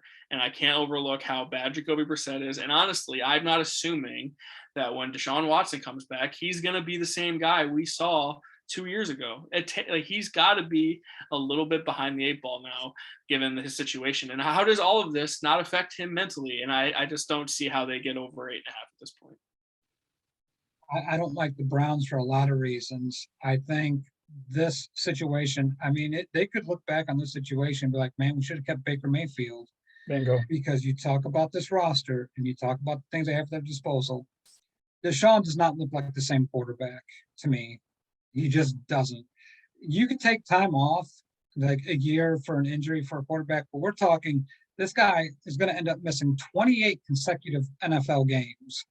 He's tore his ACL twice, the same one on the same leg. So he's missed a lot of time in the NFL. There's a lot of injuries. When you miss a lot of time, your body's not accustomed to getting hit. And this isn't the Cleveland Browns offensive line of yesteryear. This Browns offensive line has lost people. And I think we saw what happened last year with Baker Mayfield getting a hit hell of a lot more than he ever did the previous years. And you're telling me Deshaun Watson, who's missed all this time, is just going to walk in and magically save this Browns season? I don't buy it. Maybe next year Deshaun Watson's something that, we can say he's a top whatever quarterback. I wouldn't have made this deal because I don't know what I'm getting. And I don't want that on my head.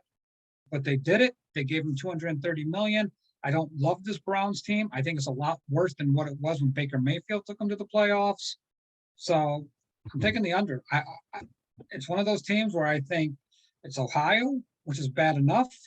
So they get 5-6 wins out of this season.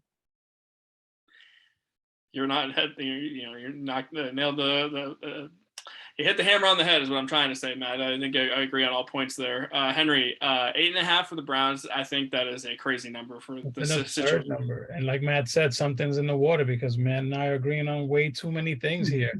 But I think Matt hit it right on the head. Like you said, the Browns team they're not a better team now than they were with Baker Mayfield. So they moved Baker. I think that benefits Baker. Jacoby Brissett sucks. Just call it what it is. Joshua Dobbs, I'm sorry, their quarterback course sucks. Deshaun Watson, 2 years, 3 years before he touches, in total in games, we don't know what we're getting. Plus the media attention that comes with that. Plus all the backlash. There's going to be protests at the games from women's groups and other organizations. You just know it's going to happen when he does finally play. And to your credit, Randy, you said the mental aspect. We don't know what Deshaun is thinking. Yeah, he's going to get paid his money. At what cost?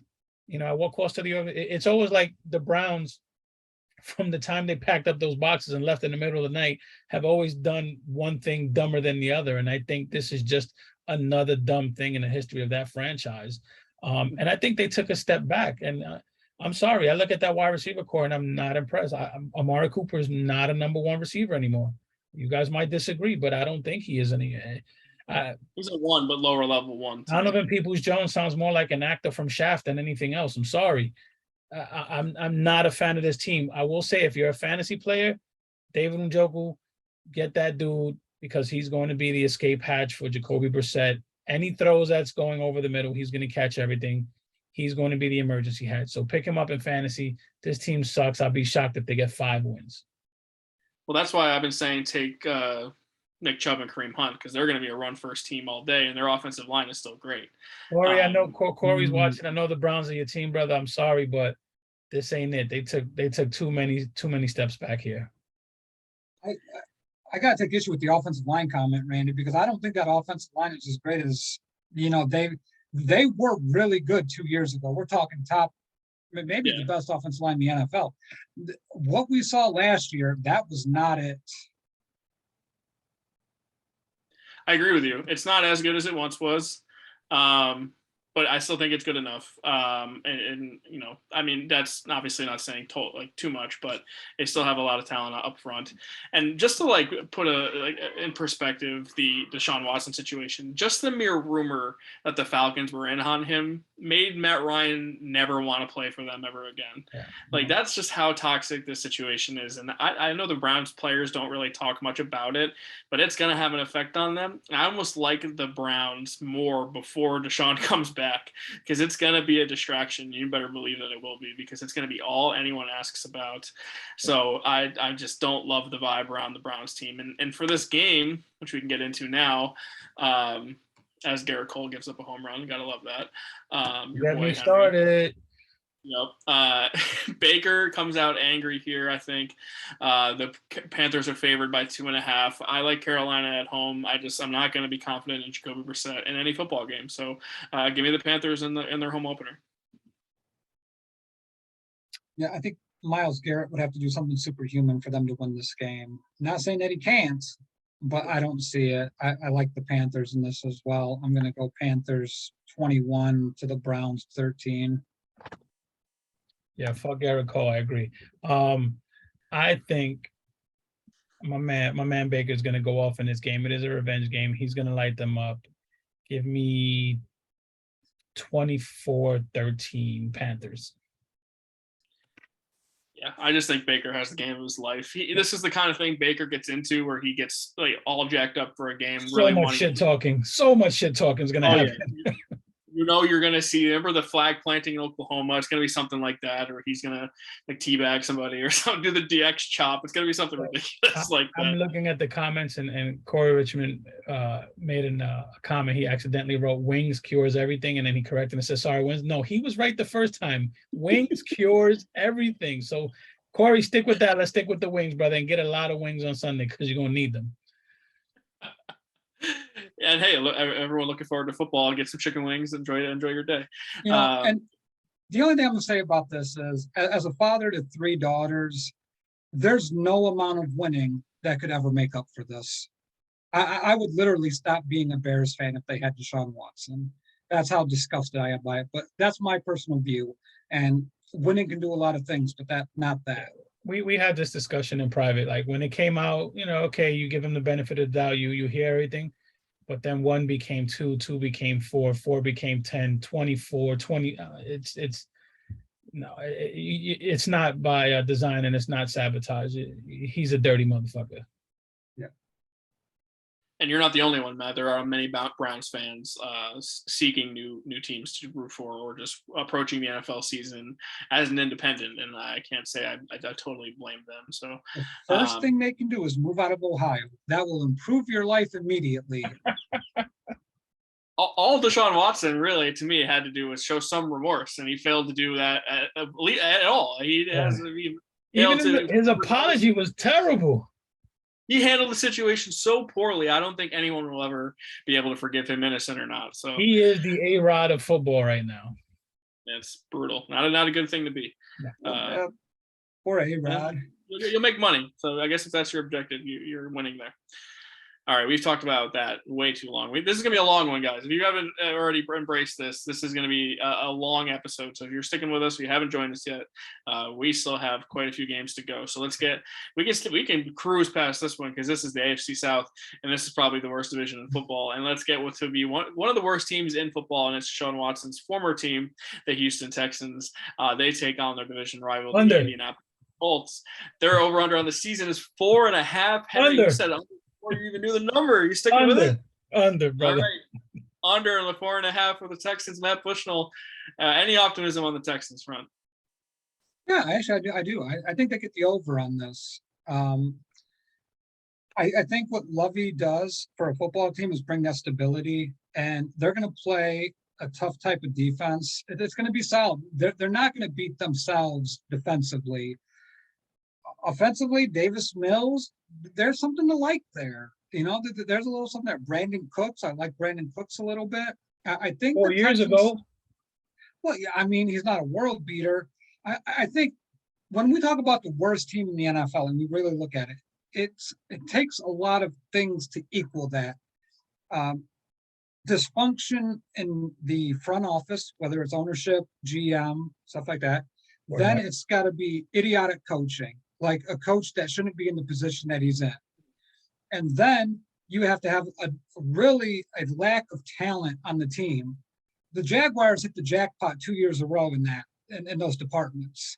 That's why we see the Jets continually picking in the top half of the top 5 of the NFL draft. I'm sorry, Randy, I got to do it with the Giants. You know, we saw it with the Giants. You know, the Seahawks, I think we're going to be seeing it with the Seahawks in the near future. So to me, I think the Texans are not void of, you know, they don't have good talent, but they have talent. I think Davis Mills is steady enough to not beat you. And I think Lovie Smith is a competent enough coach not to lose games all the time. So to me, I like the over at just 5. I think they get to 5 wins. I think that's a solid number for this type of football team. To me, it's just about seeing what you have in Davis Mills, right? Because if you stink this year and he stinks, you're set up to take one of the quarterbacks in the class next year. You should have low expectations coming into this year. And if Mills surprises you, then great. You can take a different player that helps your football team. But to your point, you know, Brandon Cooks, I think, is a good football player. I really like Dameon Pierce. He seems to be a fantasy, not even a sleeper anymore. He's a very trendy fantasy pick. Nico Collins, I really love as a sleeper in fantasy. I do think he's a good player. And then Dorsett still in this league? What's that? How is Philip Dorsett still in this league? That's a good question. I don't know. And they picked Derek Stingley Jr. 3rd overall in the draft ahead of Sauce Gardner. And many people think he was the best corner in the draft already. So they have players. I just think the AFC is so deep that it's going to be hard to get to 5 wins when you're this bad. And I do like Lovey, but unfortunately, I think Lovey is a one and done guy. Oh, yeah. Unless, if he surprises and wins 6 games, then I don't see how you could justify firing him. But we'll see. I'm going to take the under just strictly based on conference. But overall, I like the feel and the vibe around the Texans. It wouldn't surprise me, but I'm going to say 4 is the number for them.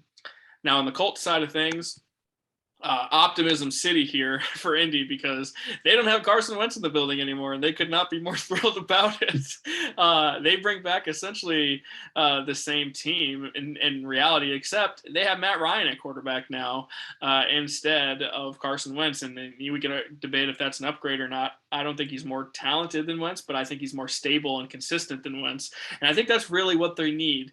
They don't need a guy who's going to check out mentally and totally destroy you with backbreaking turnovers and really just, not look like he's all that interested in the game plan on Sunday. So to me, Ryan adds that level of professionalism, and the whole team has gravitated towards him as a leader, it seems. So I like the Ryan addition here.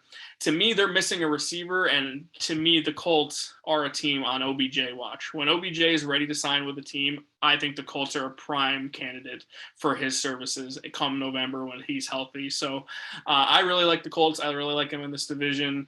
Their over-under is at 9.5, and I think that they're going to go over just because I think they're the best team in this division, and they're going to get 4 wins at least out of their division, if not more. Matt Bushnell, what do you think? That feels like a big number for a team that lacks special defensive players. They got Darius Leonard, who I guess you could say is special, but that's it. I don't think they generate enough pass rush. I like Michael Pittman a lot on offense, but I still feel like it just feels very Indiana to me, very Midwest. Like it's just nothing's going to blow your socks off. I think they're well coached. I think they're very disciplined. I think they have some things that they can bring to the table. They have a very good offensive line, but to me, it just feels like it's an okay team. It's not a team. I'm going under. I think 9's the perfect number for this team. Matt Ryan it's just like it fits all together. Everyone's really good except Jonathan Taylor and Darius Leonard, who are superstars. Quentin Nelson as well. But it's got 3 guys that I like. Those are 3 guys I want. The other guys are just guys. I get it, but I think this team is absolutely loaded in terms of depth. So they don't have a lot of household names, but this may be one of the deeper teams in the league. It's the deepest. And I agree with Randy. I think, OBJ here would be a great addition. I mean, I look up and down this roster and you're right. There's no standout names that just, jump out at you, but there's a lot of depth on this team where guys can go down and you can get very similar production to their backup. And I disagree. I'm very high on the Colts this year. I'm going to give them 10+ wins. I'm going to go over here. Does the name Rodrigo Blankenship not knock your socks off, Matt Bushnell? That sounds like a cool friggin' name if you ask me. And then DeForest Buckner paired now with Yannick Ngakoue. I love that pass rush duo. I've been waiting for Ngakoue for 3 years now. Fair enough. Look, he's more of a name at this point, but he's certainly talented. Maybe now he finally puts it together. And then how about this? Stephon Gilmore also signed with the Colts. That's not a bad signing for them. I know he's not the same guy, but that's a good depth move. He's on their starting depth chart. So, they're just signing guys 2 years too late. I'll give you Buckner. I forgot Buckner. My fault. I love DeForest Buckner. I think he's an absolute stud. So your point, but the Buckner was also a guy that came on late in his career. They're going to need Michael Pittman to take a huge step forward this year. He had a really good year, but they lack a true number 1 wide receiver. We talked about Amari Cooper. Amari Cooper would be the best wide receiver on this team. Tight end. Who's their tight end? I feel like I should know that. Ali Cox. I'll say this. There's no team in the NFL that can sustain a handful of injuries better than the Colts. That goes a long way, man. That wins you a couple. That gets you a couple wins in this league. Yeah, it does. All right, so this matchup, Colts at Texans. Colts favored by 7. Look, these division games are tough. I think 7's a big number. I think the Texans keep it close, but I think the Colts win the game. What do you guys think? Colts win, but I think the Texans cover the number. After watching Lovey for 10+ seasons, they're going to give up a crap load of yards. There's going to be a lot of field goals in this game. I like the Colts plus the points. I think the Colts cover here. All right. Now for the moment you've all been waiting for. Now, if you have any idea what the week 1 schedule looks like, and you have any idea who's on this podcast right now, this has been the early game that I've been most looking forward to. And that's why I'm a professional producer in the local news world, because I made this the last 1 o'clock game we talked about to build the anticipation of the Chicago Bears welcoming the San Francisco 49ers. Now, I could moderate a debate. I could preview the game. I don't really know how to go about this, but we're going to start with the Bears over under. Now, Matt, this has been a conversation we've had a few times in our personal chats, and the Bears over under is 5.5. Now, I think, and you are going to disagree with me in this, I guess Henry's going to be the deciding factor here, but I think the Bears have potential to be the worst team in the NFL. I know you disagree with me, but to me, if Justin Fields is bad, like almost every single Ohio State quarterback in the history of time has been in the NFL, the Bears roster to me is not good enough to make up for that. When Darnell Mooney, who I like, is your number 1 wide receiver, and Montgomery is your number 1 running back, who I like, without a great offensive line, without a lot of other supporting cast. Like Cole Kmet, I really like, to be honest with you, but he's probably your best offensive weapon. And then the defense, I think, took massive hits. I don't think your best defensive player even wants to be there. And then I don't know about the coaching staff. You might have more confidence in them than I do. If you haven't caught on by now, I'm going under on the 5.5 for the Bears. You know what, Henry? Why don't I go to you first, and then we can end with Matt Bushnell, because I want to that get much time for Matt. Yeah, let's go. Henry, what do you think about the Bears at 5.5? I'm going to give them exactly 6 wins. I'm going to go Okay. just over. I don't think they're going to be the worst team in the league. I think the Giants are actually going to be worse than the Bears. I hope so. I'm rooting for the Giants to suck. I could see a situation where the Jets are probably worse than the Bears. I don't know. I think Justin Fields takes that step forward. You guys know I wanted him on draft night. Y'all thought I was crazy. Now we kind of switched. Matt has come on to the side, and you know, I actually think the Niners would be in a better place right now if they had Justin Fields on their team. So I wanted him. I think that kid has talent. Who is their backup? Trevor Siemian. Okay. You could do a lot worse than Trevor Siemian. Yeah. I mean, you could. Yeah, you could. Look, I think this is where Justin Fields just says who he is, right? He's either a quarterback that's going to continue to make strides, or he's going to take that step back and set this franchise back a few more years. But I'll give them 6 wins. I don't think they're going to be a good football team, but I don't think there's going to be an atrocious one. They will get their asses handed to them in week 1, however. Let's hold off on that. I'm just saying. I know you're eager. I get it. I know you're eager. All right, Matt. 5.5. Make the case for the Chicago Bears. All right. I mean, it just really comes down. I understand what you're saying about Justin Fields. If he's bad, the Bears will be really, really bad. I don't necessarily disagree with it, but from what I've seen, like we could take last year and ball it up and throw it in the garbage can because Matt Nagy, you guys know my feelings on Matt Nagy. I thought he was one of the worst offensive coaches in the history of the NFL. He had a system that was restrictive. What we've seen from the Shanahan system, I am not sure if you could build a better prototype quarterback with the traits that Justin Fields has that fits better in this offense. Everything that you want. He can throw deep. He has killer accuracy, especially deep down the field. My big hang up on Fields was his throwing motion last year and when he came out of Ohio State. Once again, I'm going to reference, Kurt Warner and JT O'Sullivan, guys who know the quarterback position a million times better than I do. They said it's cleaned up. His footwork's really good. Dan Orlovsky has complimented on him.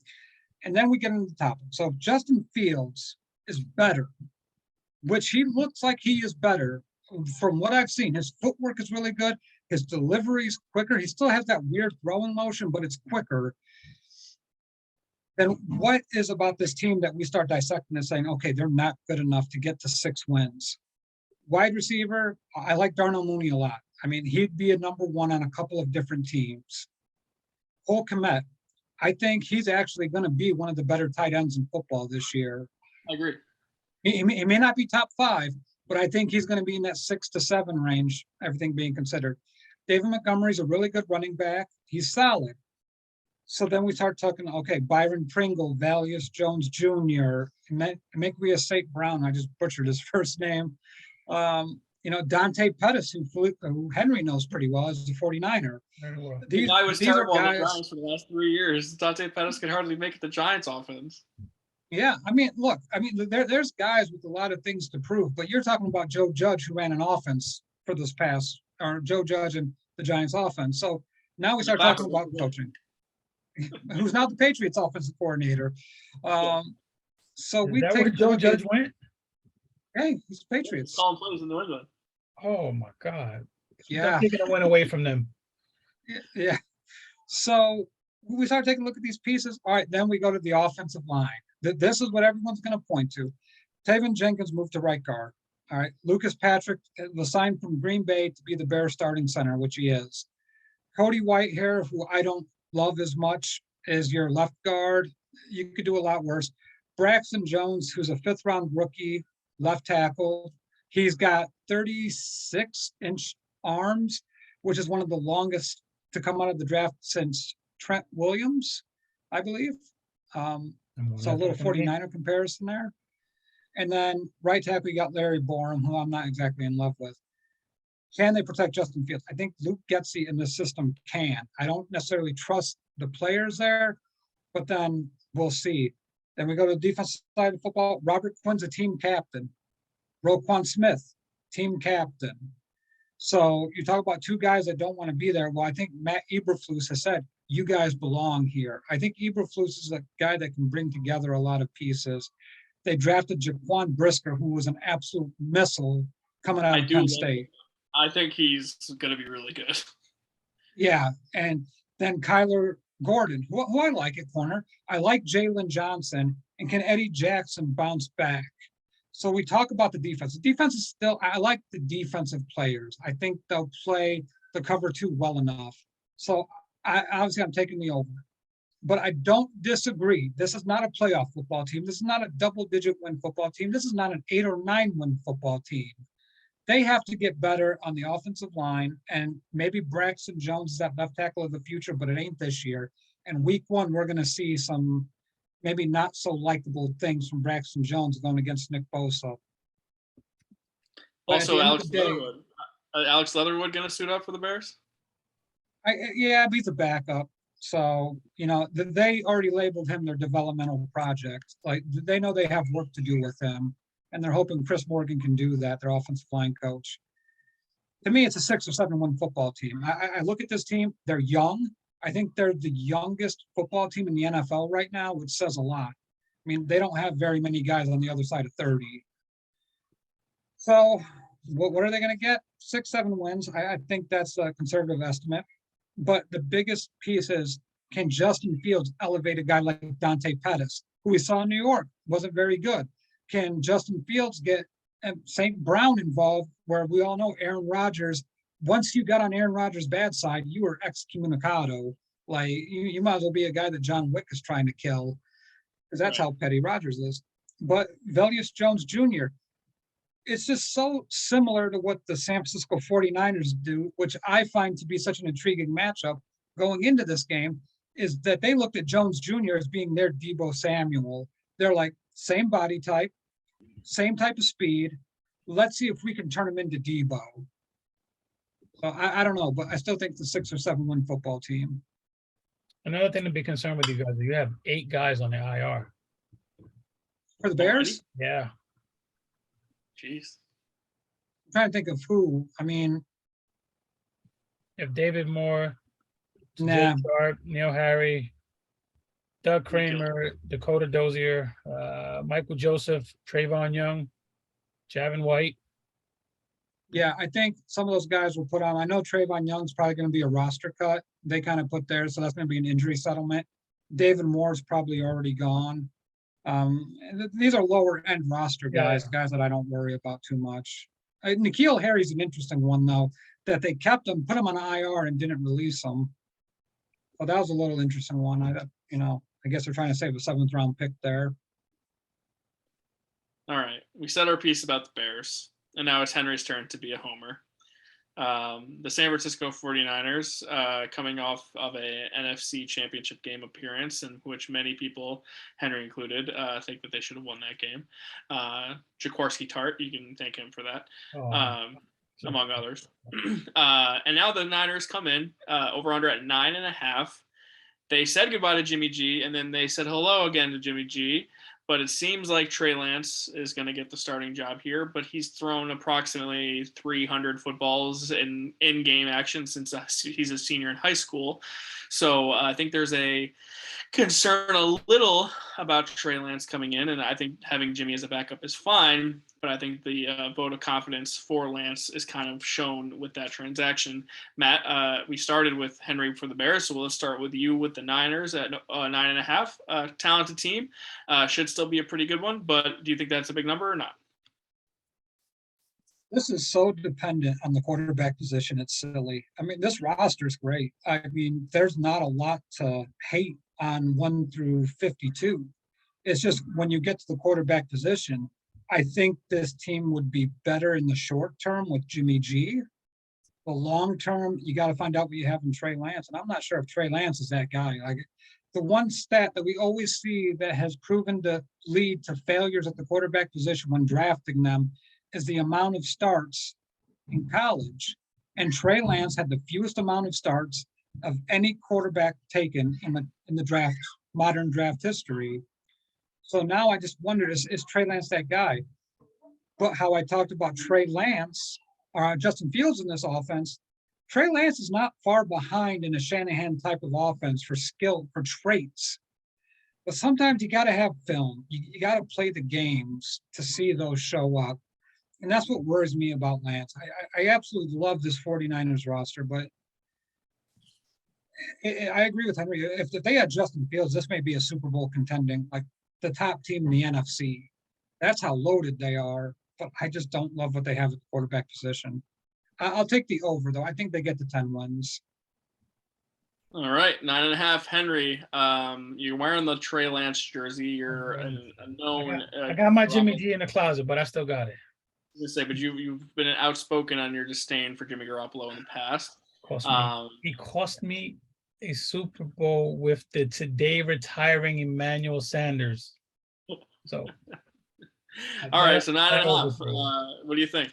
I think they go over. I mean, that this team is deep. You know, just like I said with the Colts, the 49ers are a team built on depth and just explosiveness. And you look up and down this roster, and this is what they do, including Trey Lance. You know, Trey Lance, we don't know what we're going to see in terms of a passer, but there's no doubt that this kid is explosive with his legs and he can create plays. I think what they did with Jimmy G, you know, we have fun at each other's expense and each other's teams, but I think this was a very smart move, what they did. I think they gave themselves cap space, first of all. They created cap space. They kept Jimmy G, which whether you love him or hate him as a fan, it was clear that he was beloved in that locker room by those players. You know, when he was healthy, you say what you want. The Niners got wins with Jimmy G. No matter what the stats look like at the end of the day, there was a shitload of W's in that column when he was playing. He did take them to a Super Bowl and could have been two if Jaquiski Tartt catches the fucking ball. You know, Jimmy G is what he is. He's a game manager. I think this 49ers wide receiving core is so underrated. I love their core. Debo, you guys made fun of me all last year. Debo. Now everybody's on the Debo train. I probably expect him to take a little step back because he's just going to be covered differently this year. I joined you on that train last year. You did. Eventually, you did. But yeah, I gave him some MVP love. Brandon Ayuk, every throw you see Trey Lance making in the preseason and in warm-ups is to Brandon Ayuk. You know, they have something there. They're spending a lot of time in the offseason together. Jawan Jennings, I was a fan of. You know, last year I told you guys he was good. They drafted Danny Gray, which I really like. I think this 49er receiving core is just absolutely amazing. You have George Kittle, which I think I saw something he's dealing with an injury, so I'm not even sure if he's playing on Sunday. But Kyle Juszczyk is Kyle Juszczyk. He's going to go down as the greatest fullback in the history of this game, probably. Let me live, all right? Let me live. Did Mike Allstott not exist? Let me live. I said let me live. No, but no. Kyle Juszczyk is an amazing player, and they find ways to fit him in the scheme, whether it's running or catching. Last year, he threw a touchdown. I love this team. I love the defense. You saw last year with D'Amico Ryan. When they lost Rob Salah, they took a step back, and D'Amico Ryan made adjustments throughout the season. He made adjustments, and you saw them, and I think he's going to make even more adjustments this year. Bosa's fully healthy. He's an absolute beast. I'm very, very high on my Niners. I'm taking the over. I know you guys make fun of me, but this is, you know, this is a Super Bowl roster. I mean, it all comes down to what Trey Lance can do. You know, if Trey Lance is a good quarterback, they're going to go further. But I love Jimmy G right behind him. I think he can pick up whatever slack Trey Lance, you know, if they have to pull the plug.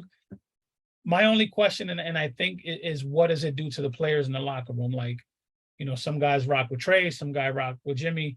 They can say what they want to say. Oh, we're friends, we're cool. If you're Trey, you don't want a guy like Jimmy G breathing down your neck. If you're Jimmy G, you're winning all these fucking games, you're getting paid, you're beloved. You don't want to just be the backup. So they can say what they want, but I'm sure there's something there. It's just a matter of how that's handled, and I think Shanahan is a right coach to handle that situation. will say one thing that's not getting a lot of play and something that you need to be very concerned about as a 49er fan, especially being in a division with the Rams. Your center and 2 guards have a total of 3 NFL starts. That is an area of concern. And you have a quarterback that Randy said has only thrown 300 passes since his senior year in high school. That is a lot of inexperience in some very important positions. I agree. I don't disagree. Luckily for those guys, they have Mike McGlinchey and Trent Williams sandwiching them in there, right? I mean, those are the 2 of the best tackles you could ask for to lead the front there. So Niners have a lot of things. The Niners drafted TDP, Terrion Davis Price. That kid has been amazing. They, like I said, they let Trey Sermon go. They let JaMycal Hasty go because of this kid, and I think he's going to push Elijah Mitchell for a lot of those touchdowns in those power situations because this kid is a freight train. He better not have Mitchell in fantasy last night. So. Listen to me. He's going to usurp a lot of touchdowns from Eli. What running back is on the practice squad that's going to start the majority of their games? So that's the guy I know who to pick up on the waiver wire. Yeah. That would be Jordan Mason. Okay, I'm going to pick up Jordan Mason. Seriously. All right. So this game, Bears bringing in the Niners into Chicago, Soldier Field. San Francisco is favored by 7 on the road. I just think these 2 teams are at different levels, obviously, based on our analysis. I think the Niners go over on their win total, as to the 2 of you. And the Bears, although we disagree, we agree that the Bears won't be the greatest football team ever this year. So give me the Niners. I think they cover in this one. Henry, you think your Niners win big? I think you already kind of hinted at that earlier. I was saying, tongue in cheek, but you said it was 7 or 7.5? 7. I think they win by exactly 7. So I'm torn here. The Bears played the Niners last year, and Jimmy G rushed for 2 touchdowns. So I got to figure, can Trey Lance rush for 2 touchdowns? Or I think the Niners win. I think it's going to be a lot closer than what a lot of people think. I think this is a bigger game for the Bears to make a statement about their season. I'll take the Bears to cover, Niners to win. All right.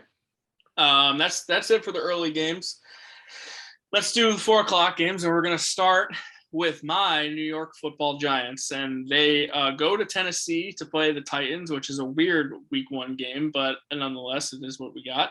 And I got to say, this is the best I've felt about a Giants season coming into it since 2018. And that's not to say that I think the Giants are going to be a good football team. It's just how I feel about the future of the organization. Now, this is because Dave Gettleman is no longer my general manager. Yes, I mean, that goes a long way for me. That means Joe Judge is no longer my head coach. Yes, that goes a long way for me.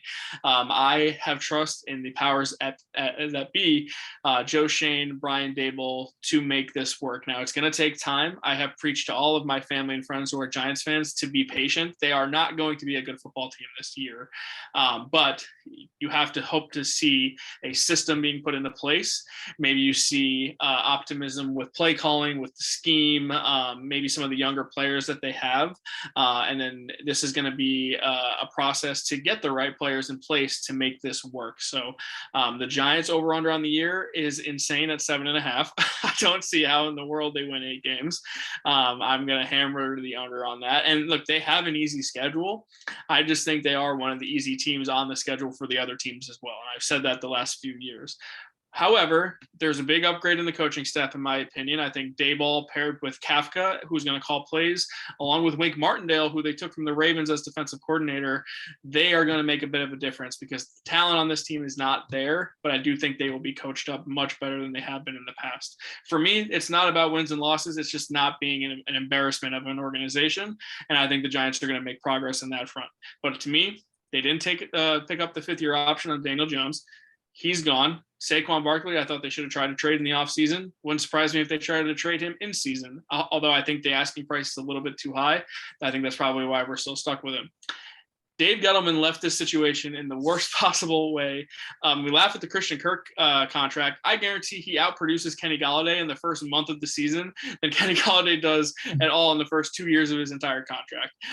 He has been atrocious. He doesn't get separation. He looks completely disinterested. And to me, there's a lot of pieces that Dave Gettleman totally botched on this team. With that said, I think the Giants have two very promising tackles. Andrew Thomas, I think, has already kind of established himself as a very good tackle. And Evan Neal has potential to match that level. And that is optimism on that front. I don't love that Thibodeaux got hurt in the preseason. How could I possibly? But I'm hoping that he can overcome that and show some hustle and show some of the motor that he got drafted 5th overall for. Overall, the defense is going to stink. They cut Blake Martinez. Their best corner is Adoree Jackson, who I don't think is very good. And look, the Giants are going to be a tough watch. They're going to give up a lot of points, and you got to hope that they can score some. Not totally optimistic on that front either. So for me, this is my analysis. They're going to win 5-6 games, and if we're lucky, they'll win less, so they can be in the Bryce Young sweepstakes come April. Matt, let's go to you first on the Giants.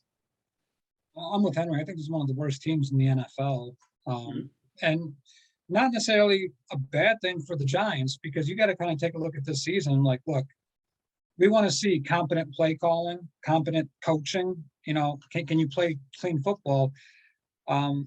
So I'll take the under on it, and I think it's a good thing because they need to get a quarterback in there that has a higher pedigree than, let's face it, Daniel Jones is your starting quarterback. Pencil him in for 25 turnovers. So he's going to lose you games. Yeah, to me, Daniel Jones is going to be a guy who takes a Darnold type role next year with a franchise who might need a quarterback. Maybe it's the Texans who don't love Davis Mills. Maybe it's the Seahawks who don't end up with a guy that they like. It's going to be a team in football purgatory who maybe it's the Lions who are ready to move on from Goff. And I don't think really Jones is that much of an upgrade on Goff, if at all, but it's going to be that situation. Jones is not going to be the quarterback for the Giants in 2023. So, and if he makes them worse and gets them a better draft pick, then hey, this year is actually a blessing then. So Henry, the 7.5 number for the Giants, what do you think? Way below. I think the two best guys in your organization are Dabble and Martindale, and they're not even playing. Look, I get it. It's part of the plan, right? You addition by subtraction, you get rid of the old regime. You know, you got to start somewhere. But I think this year the Giants they get their asses handed to them. Daniel Jones is not that guy. We knew he wasn't that guy. I was surprised they didn't pick up that 5th-year option, to be honest with you. I thought they would and try to salvage something, but they must they know what it is. He's not it. So what happened? Yeah, no, and to the larger point, like you brought up the old regime left nothing in the cupboard. Yeah, like there's nothing there that you like, okay, I can take this, like we can take a look at certain teams, like, yeah, there's stuff there. The Jags have stuff there, you know, the Bears have some stuff there. The Texans have some stuff there. The Giants have nothing that I would want to keep. Including cap space. Yeah. I mean, Gettleman really just took a blowtorch to this entire thing, but he didn't burn down the house. He left enough of it up so someone else has to tear it down. The Giants are... I need to put some breaking news into this podcast. Isaiah Kiner-Falefa just hit a grand slam against the Twins. Get the fuck out of here. I swear to God. Yankees doing the Lord's work. Yes. 4-1 now over the Twins. That is my guy, Randy. You know that. Hey, I'm coming around. I like the guy. My little contact slap hitter. Leave him alone. I love it. I love the little pop from the guy too. Okay, yeah, the Giants, low expectations from me, but overall, I need to see the wheels in motion as a process. They're already cutting Leonard Williams' contract down and adding a void year sooner because that contract has been an absolute disaster. Thank you, Dave Gettleman. They reduced Slayton's contract to the league minimum. Shepard wouldn't surprise me if he's a cut. Like their cap situation is freaking brutal, so they're gonna stink for a little while before they get good, and that's fine. To me, it's now you could properly rebuild other than just throwing shit at the wall and hope it sticks, kind of like what Gettleman was doing. So let me ask you, because I think Yankee and Met fans always kind of give each other shit in that scene as a rivalry. I think the Giants Jets is definitely a real rivalry between fan bases. Yeah. So let me ask you this: who's out of the league first, Darnold or Jones? Because for years you guys were giving each other shit about the quarterbacks. and they both suck. Who's out of the league first? I would say Darnold just because he was drafted first. He's already on his second chance, and he already got hurt. So, And he got supplanted. and he got supplanted. So to me, Jones is at the very least going to get another opportunity. So I would say just based on timing alone, it'll be Darnold, but both guys probably aren't long for the league. But hey, these kind of athletic white dudes end up being backups for a long time. Who knows? It was the worst. It was like the worst troll job by both fan bases. Like, your quarterback sucks. Yours does too. Yeah, but not as bad as yours. It was the worst. Yeah. I mean, we all can agree Saquon was the wrong pick, but Darnold certainly would not have been the correct pick. Some of us would agree. Some of us will still say that was the right pick. Yeah. Our boy Vince is too busy getting a hard on over IKF. Oh yeah, I love it. Okay, now to the Tennessee Titans. They are coming off being the 1 seed in the AFC last year, only to lose to the Cincinnati Bengals in the divisional round. They come into 2022 with their over/under at 9.5. Gotta say, I don't love the number. I think it's a little much, but the division is favorable. But the AFC in general is tough. So, Henry, you look at the 9.5 number. Do you think that they could sneak into another division title? And I don't think they get another bye, but I think the division is certainly up for grabs. But I think both of us like the Colts more than we like Tennessee. Yeah, I agree with that.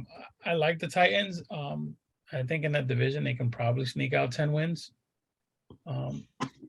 You still have the best running back on the planet, right? Or are we still calling? Or are we calling Jonathan Taylor? The foot injury is real.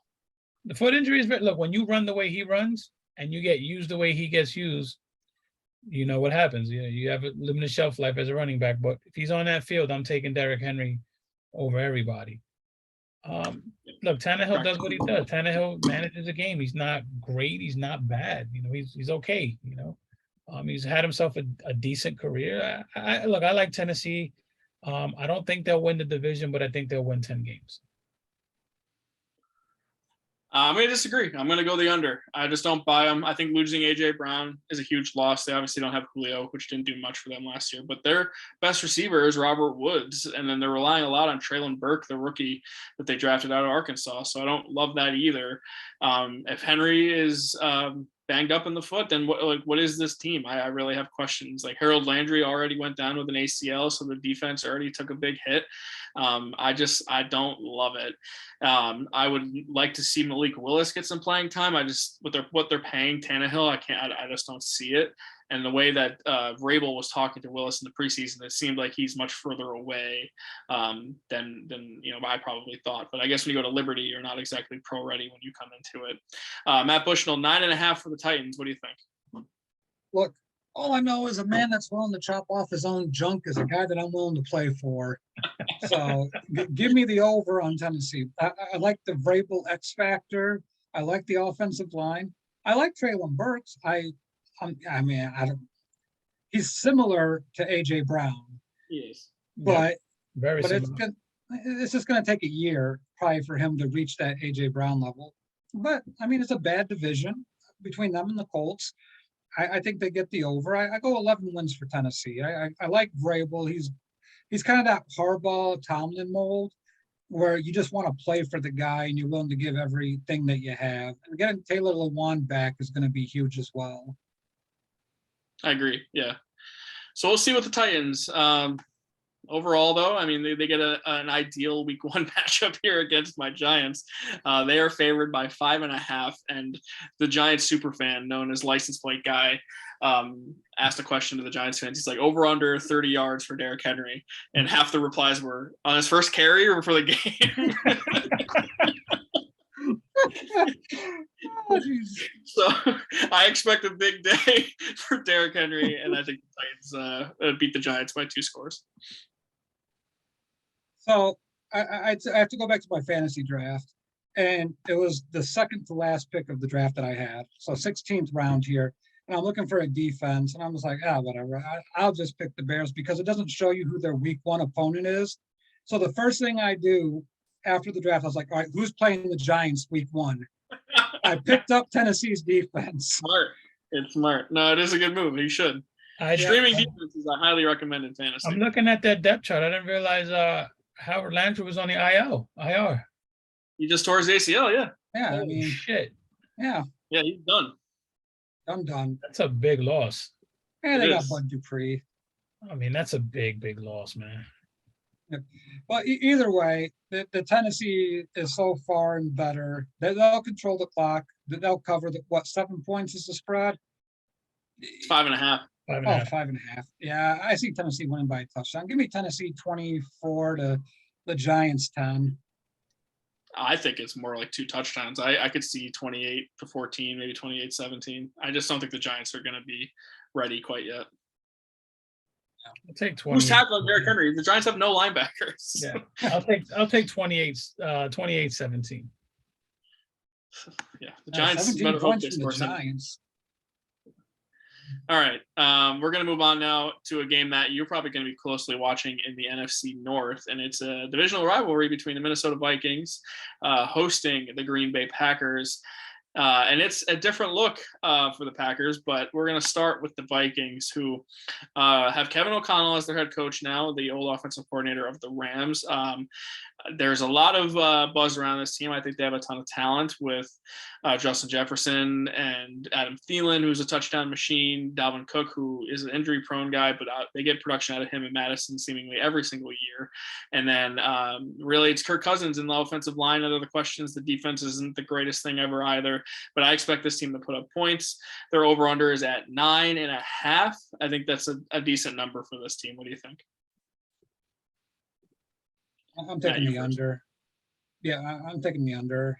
They're an 8 to 9 win football team. Just what I see, and I know people have Kirk Cousins as their MVP, and that's fine. I don't like really looking at the Vikings and Packers and trying to figure this crap out because this is kind of annoying. I mean, the Bears have historically beat the Vikings at least once every year. I think the Lions play the Vikings tough, but it's always the Packers that smoke everybody. You know, the Packers will lose one game to the Vikings, but then go 5-1 in the division. That's just who the Packers are. So it's kind of like, all right, where are the losses for the Vikings? And it's not a weak, I'm sorry, it's a weak division. It's a weak NFC. I could see the Vikings making the playoffs. I don't love them, but I go under, but I think they get 9 wins. All right, Henry, the Vikings. What do you got? I think the Vikings get 10 wins, and they can score points, man. This team can score points. And I think this is the year Green Bay takes that step back. I mean, it's Aaron Rodgers and who, on this team. I can go through it if you like. I'm not high on the Packers this year. I think they finally take that step back. I'm going to go with the Vikings. I mean, I think the Vikings win this. I think this might be the game of the week. Well, we got a couple more games that are very good on the list that we're going to get to. This is one of the best games of the week for sure. I think I like the Vikings probably more than I should, but I really like their talent, and I like KJ Austin, Jalen Reagor as the third receivers. The defense scares me a little bit, but the front is good with Tomlinson and Phillips. Blacklock actually kind of came on a little bit last year. Danielle Hunter coming back healthy. They take Cesarius Smith from the Packers. I like that move quite a bit too. Secondary suspect, Smith isn't the same guy anymore. Patrick Peterson also not the same guy. Lewis Cine, they drafted Andrew Booth Jr. They drafted, so they're relying a lot on the young guys. So we'll see with the secondary. But this offense should put up points, and I think that's going to be good enough for them to be in a lot of games and to win a lot of games. So I guess it comes down to how much you like Kirk Cousins. So I don't love the guy, but he puts up numbers every single year, and I think they're going to be on the over because of it. I agree. Go ahead, Matt. I disagree. I think when you take a look at the Vikings, that defense doesn't play well, in my opinion. Okay, Danielle Hunter, he's had some issues. There's some, I can't remember exactly. I think it was mental, some issues there, and they weren't sure if he was coming back. Darius Smith is not the player who they think they're getting. I mean, the Packers were okay to let him go, and the Packers had cap space to keep him. To me, you can't really complain about the offense. Outside of the issue, is Dalvin Cook healthy enough? I know they explored trading Mattson. Tight end position, I'm not in love with Irv Smith Jr. By the way, I drafted him. So expect the season-long IR stint coming up pretty soon. So I did a solid there, and I drafted Amon St. Brown. So any Lions fans, if he has a season-ending injury, I have him in 3 leagues. Don't do this to my guy. hey, I drafted him. Anything's possible. The Bushnell curse is very real. Ask everyone in my fantasy baseball league. And last year in our fantasy football league, I had guys injured too. So I'll just say this. The Vikings are, I think, the closest competition to the Packers. But to me, I don't see the level where they need to be at to compete with the Packers on that level. So let's get into the Packers then. Their over-under is 10.5. No more Devontae Adams for them. Their receiving core, number one receiver now is Allen Lazard. Sammy Watkins is listed as the second receiver, followed by Randall Cobb. And then you have rookies Christian Watson and Romeo Doubs as the guys. And then Robert Tonyan, who's, kind of always hurt in there too. So really, this is the thing about the Packers is they're going to really embrace this run-first offense with Aaron Jones and A.J. Dillon. And I think those two guys are very good. They might be the best running back duo in the NFL. It's between them and the Browns, but I do really love that part of it because I think their offensive line is still really good as well. But Matt, you were adamant about the Packers still being that team, so make the case for Green Bay and that they're not going to miss Adams as much as people think. They have the best secondary in the NFL. It's not really close. Jair Alexander is great. Adrian Amos is fantastic. They just have players in the secondary that can play. 1 through 6 in their secondary is better than anybody else in the NFL, and it's not particularly close. They still have Preston Smith, who I like a lot. Kenny Clark is still a force in the middle of that defensive line. And then you take a look at that offensive line. That offensive line is deep. It is a top 3 offensive line in the NFL with David Bakhtiari, if he's fully healthy.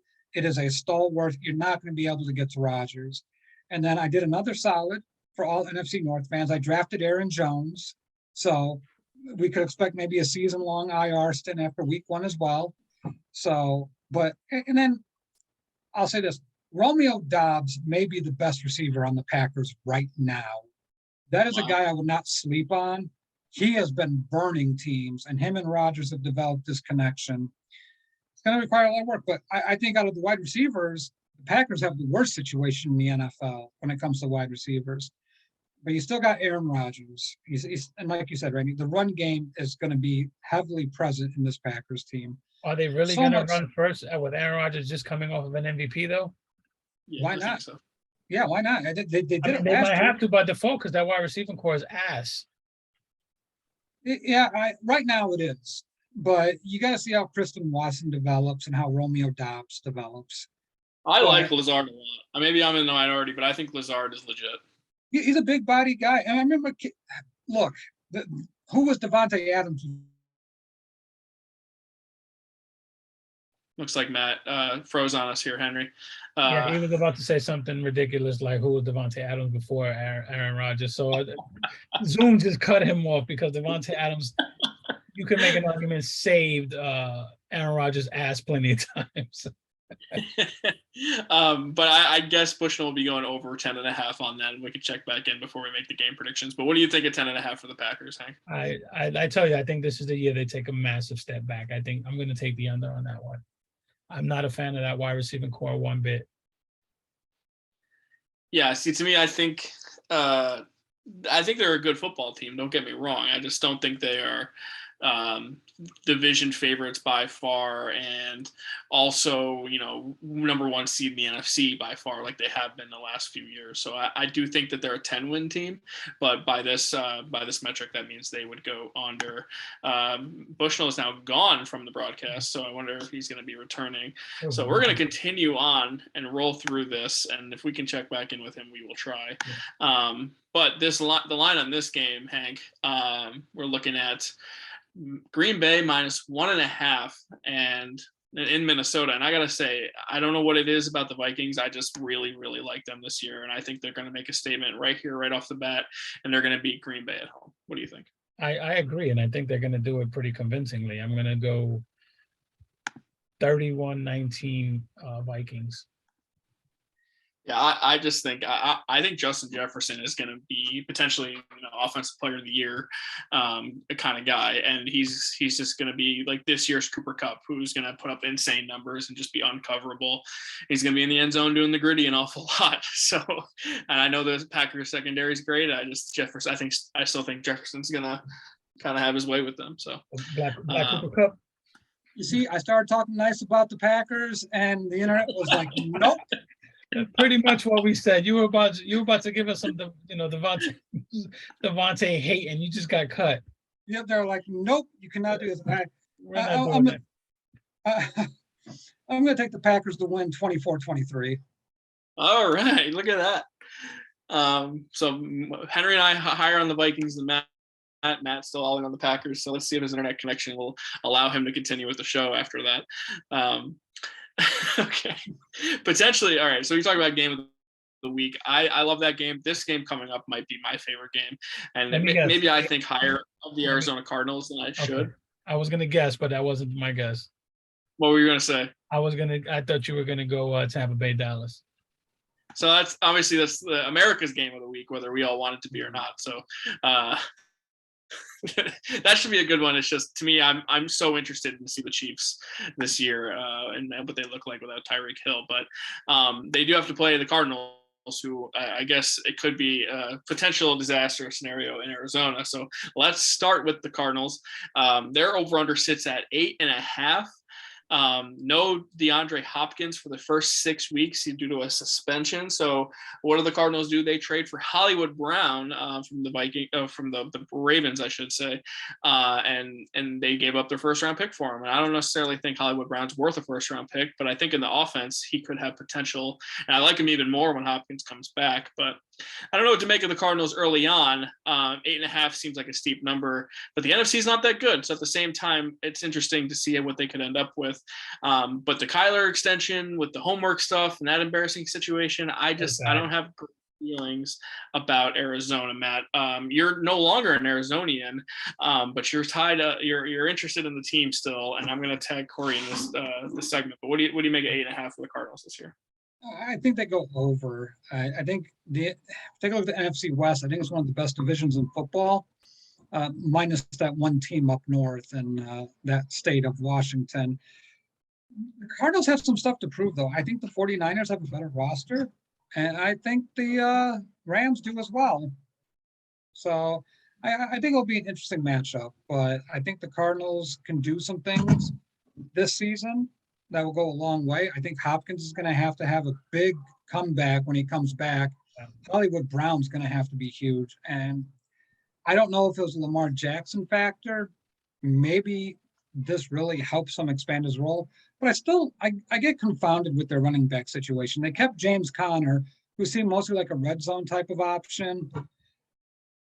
But if he's your bell cow running back, I still don't know. And Cliff Kingsbury, to me, is always that coach that I don't think he gets it. It's running a lot of the same plays. He's got to switch it up. And then the biggest loss for them, in my opinion, is Chandler Jones on the defensive side of the football. That's massive.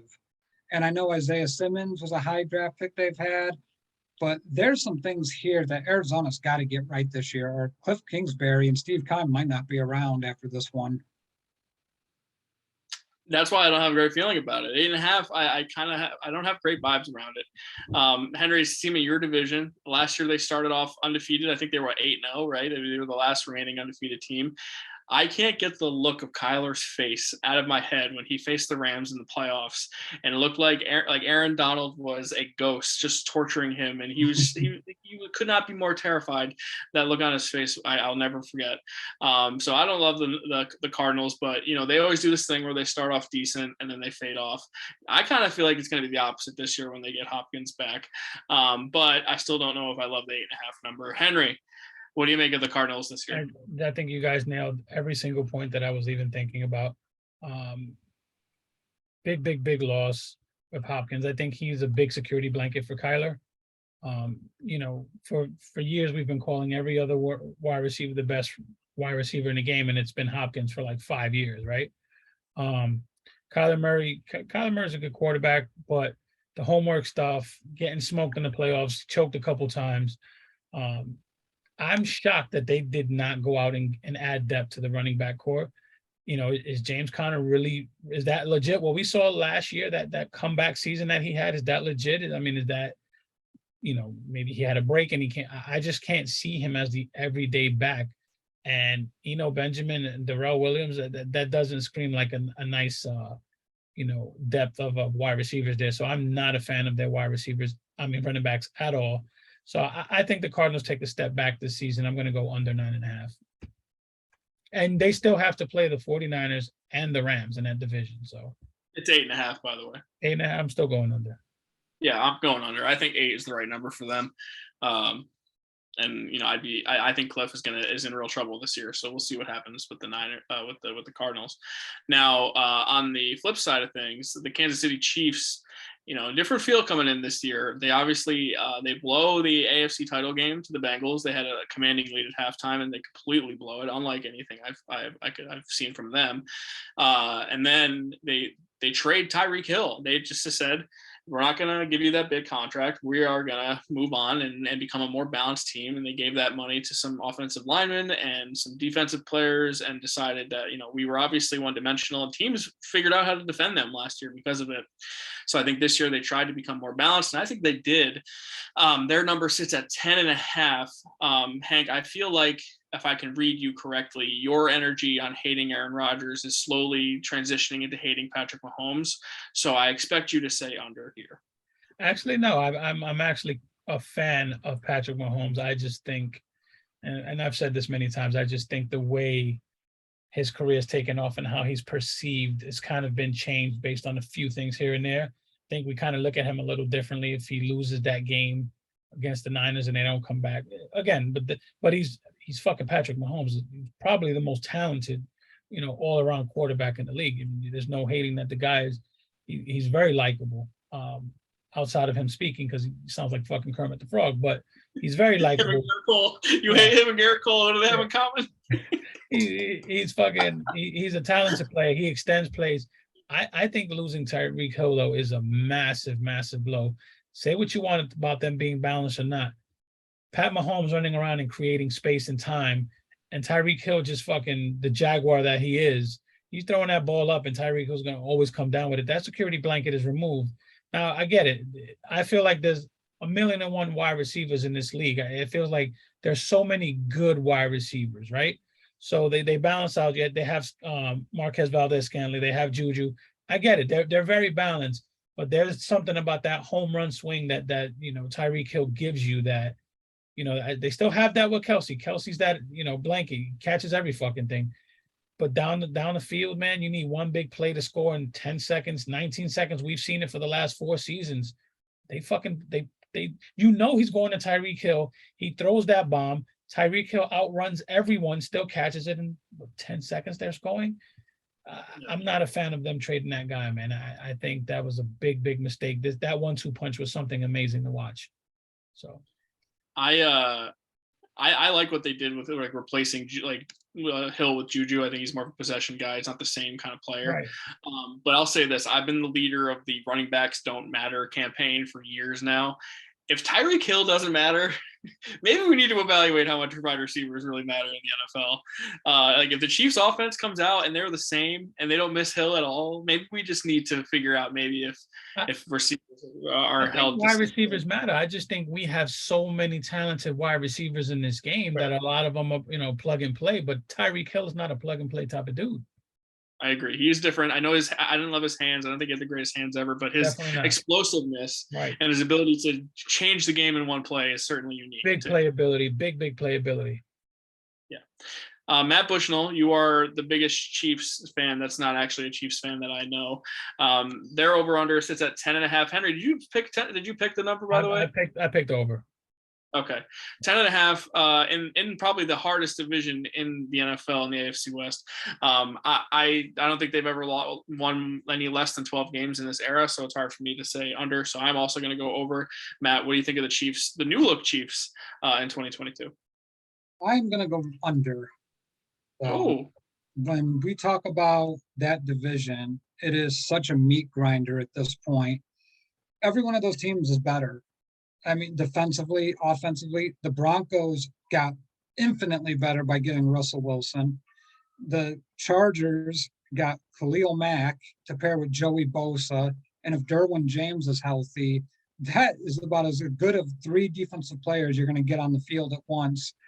And then you take a look at what the Raiders did with getting Chandler Jones to pair with Crosby and forget the other guy that they have.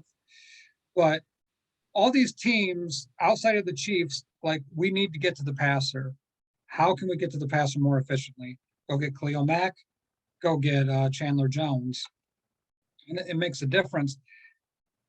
I think the Chiefs are still good. I mean, don't take anything away from the Chiefs, but when you talk about teams that are this close together, there's going to be collateral damage. Like, I would be shocked if any team wins 11 games in this division, just because of how brutal it's going to be to play these teams, because you got to play them 6 times.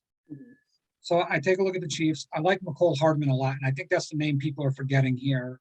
Like, when you talk about breakaway speed, if McCole Hardman can become more consistent and catch the ball, and he can do the things Tyreek Hill does. The speed is not that different. And I know Tyreek Hill gets a lot of credit. And also, I expect a little FU from Patrick Mahomes to hear Tyreek Hill come out and say, oh, well, Tua throws a more accurate pass than you do. And then you hear Sammy Watkins say, oh, well, Aaron Rodgers is just a different level quarterback than Patrick Mahomes. I mean, guys hear that. And as an athlete, you're going to take that as your chip on your shoulder. And I cannot stress this enough, and deservedly so. Patrick Mahomes won the Football Life Best Quarterback poll. Deservedly so, because he's been to 4 straight AFC championship games. He has won 2 of them. He lost one AFC championship to Tom Brady. He lost his 1 Super Bowl appearance against Tom Brady. He beat Jimmy Garoppolo and the 49ers, deservedly so, in that Super Bowl where Jimmy G overthrew Emmanuel Sanders. He didn't beat us. No. And then he lost to Joe Burrow, which I don't really blame Patrick Mahomes, because you could have ran the football there, and you definitely could have double covered Jamar Chase. What the hell they were doing with Jamar Chase is beyond me. But Patrick Mahomes is the only quarterback in the NFL history to have been to 4 straight AFC titles, win a Super Bowl. Only quarterback to be 4 straight and win 1 Super Bowl. So I don't think that's something that we can take lightly here. So you see, when I said that Pat Mahomes gets the benefit of the doubt, you just proved my point. You went through all the reasons why he lost and who he beat when he won. Look, I'm actually going to renege here. Hold on. I'm going to renege. I wanted to take a deep dive into their schedule. I'm going to renege, Randy. I'm going to go under. It's brutal. I'm going to give you their first 9 weeks. Cardinals, Chargers, Colts, Bucks, Raiders, Bills, Niners. Then they have a bye week. Come back against Tennessee. That's their first 9 weeks. That's rough. It's a brutal schedule. I'm going to go under. I'm sorry. I'm reneging and I'm going under. I'm playing spades here.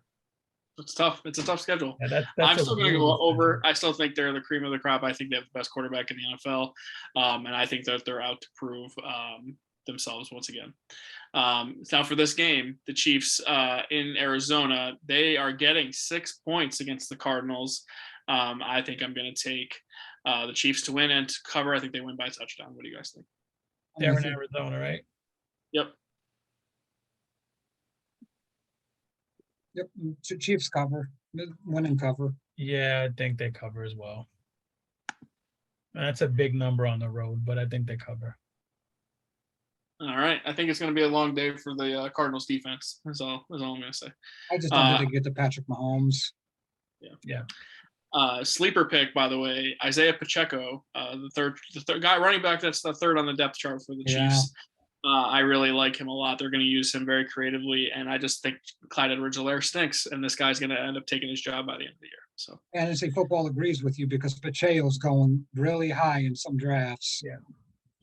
I've taken him in every opportunity I've been able to as a sleeper. I don't take him before like the 12th round, but if I see him there later, I will certainly try to scoop him up.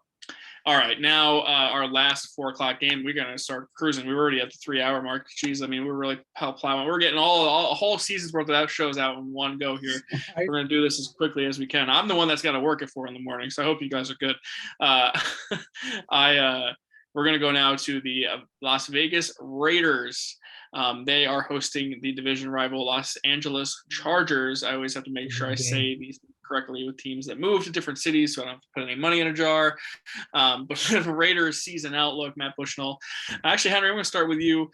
8.5 for Vegas, and we've talked about how tough this division is. You have confidence in the Raiders now with Josh McDaniels and Davante Adams. I do, but again, that division is what's scary, man. We always talk about the NFC West, but like Matt said, I think that division is just, you have 4 really good teams. I'm going to take the under just based on the division. Mm-hmm.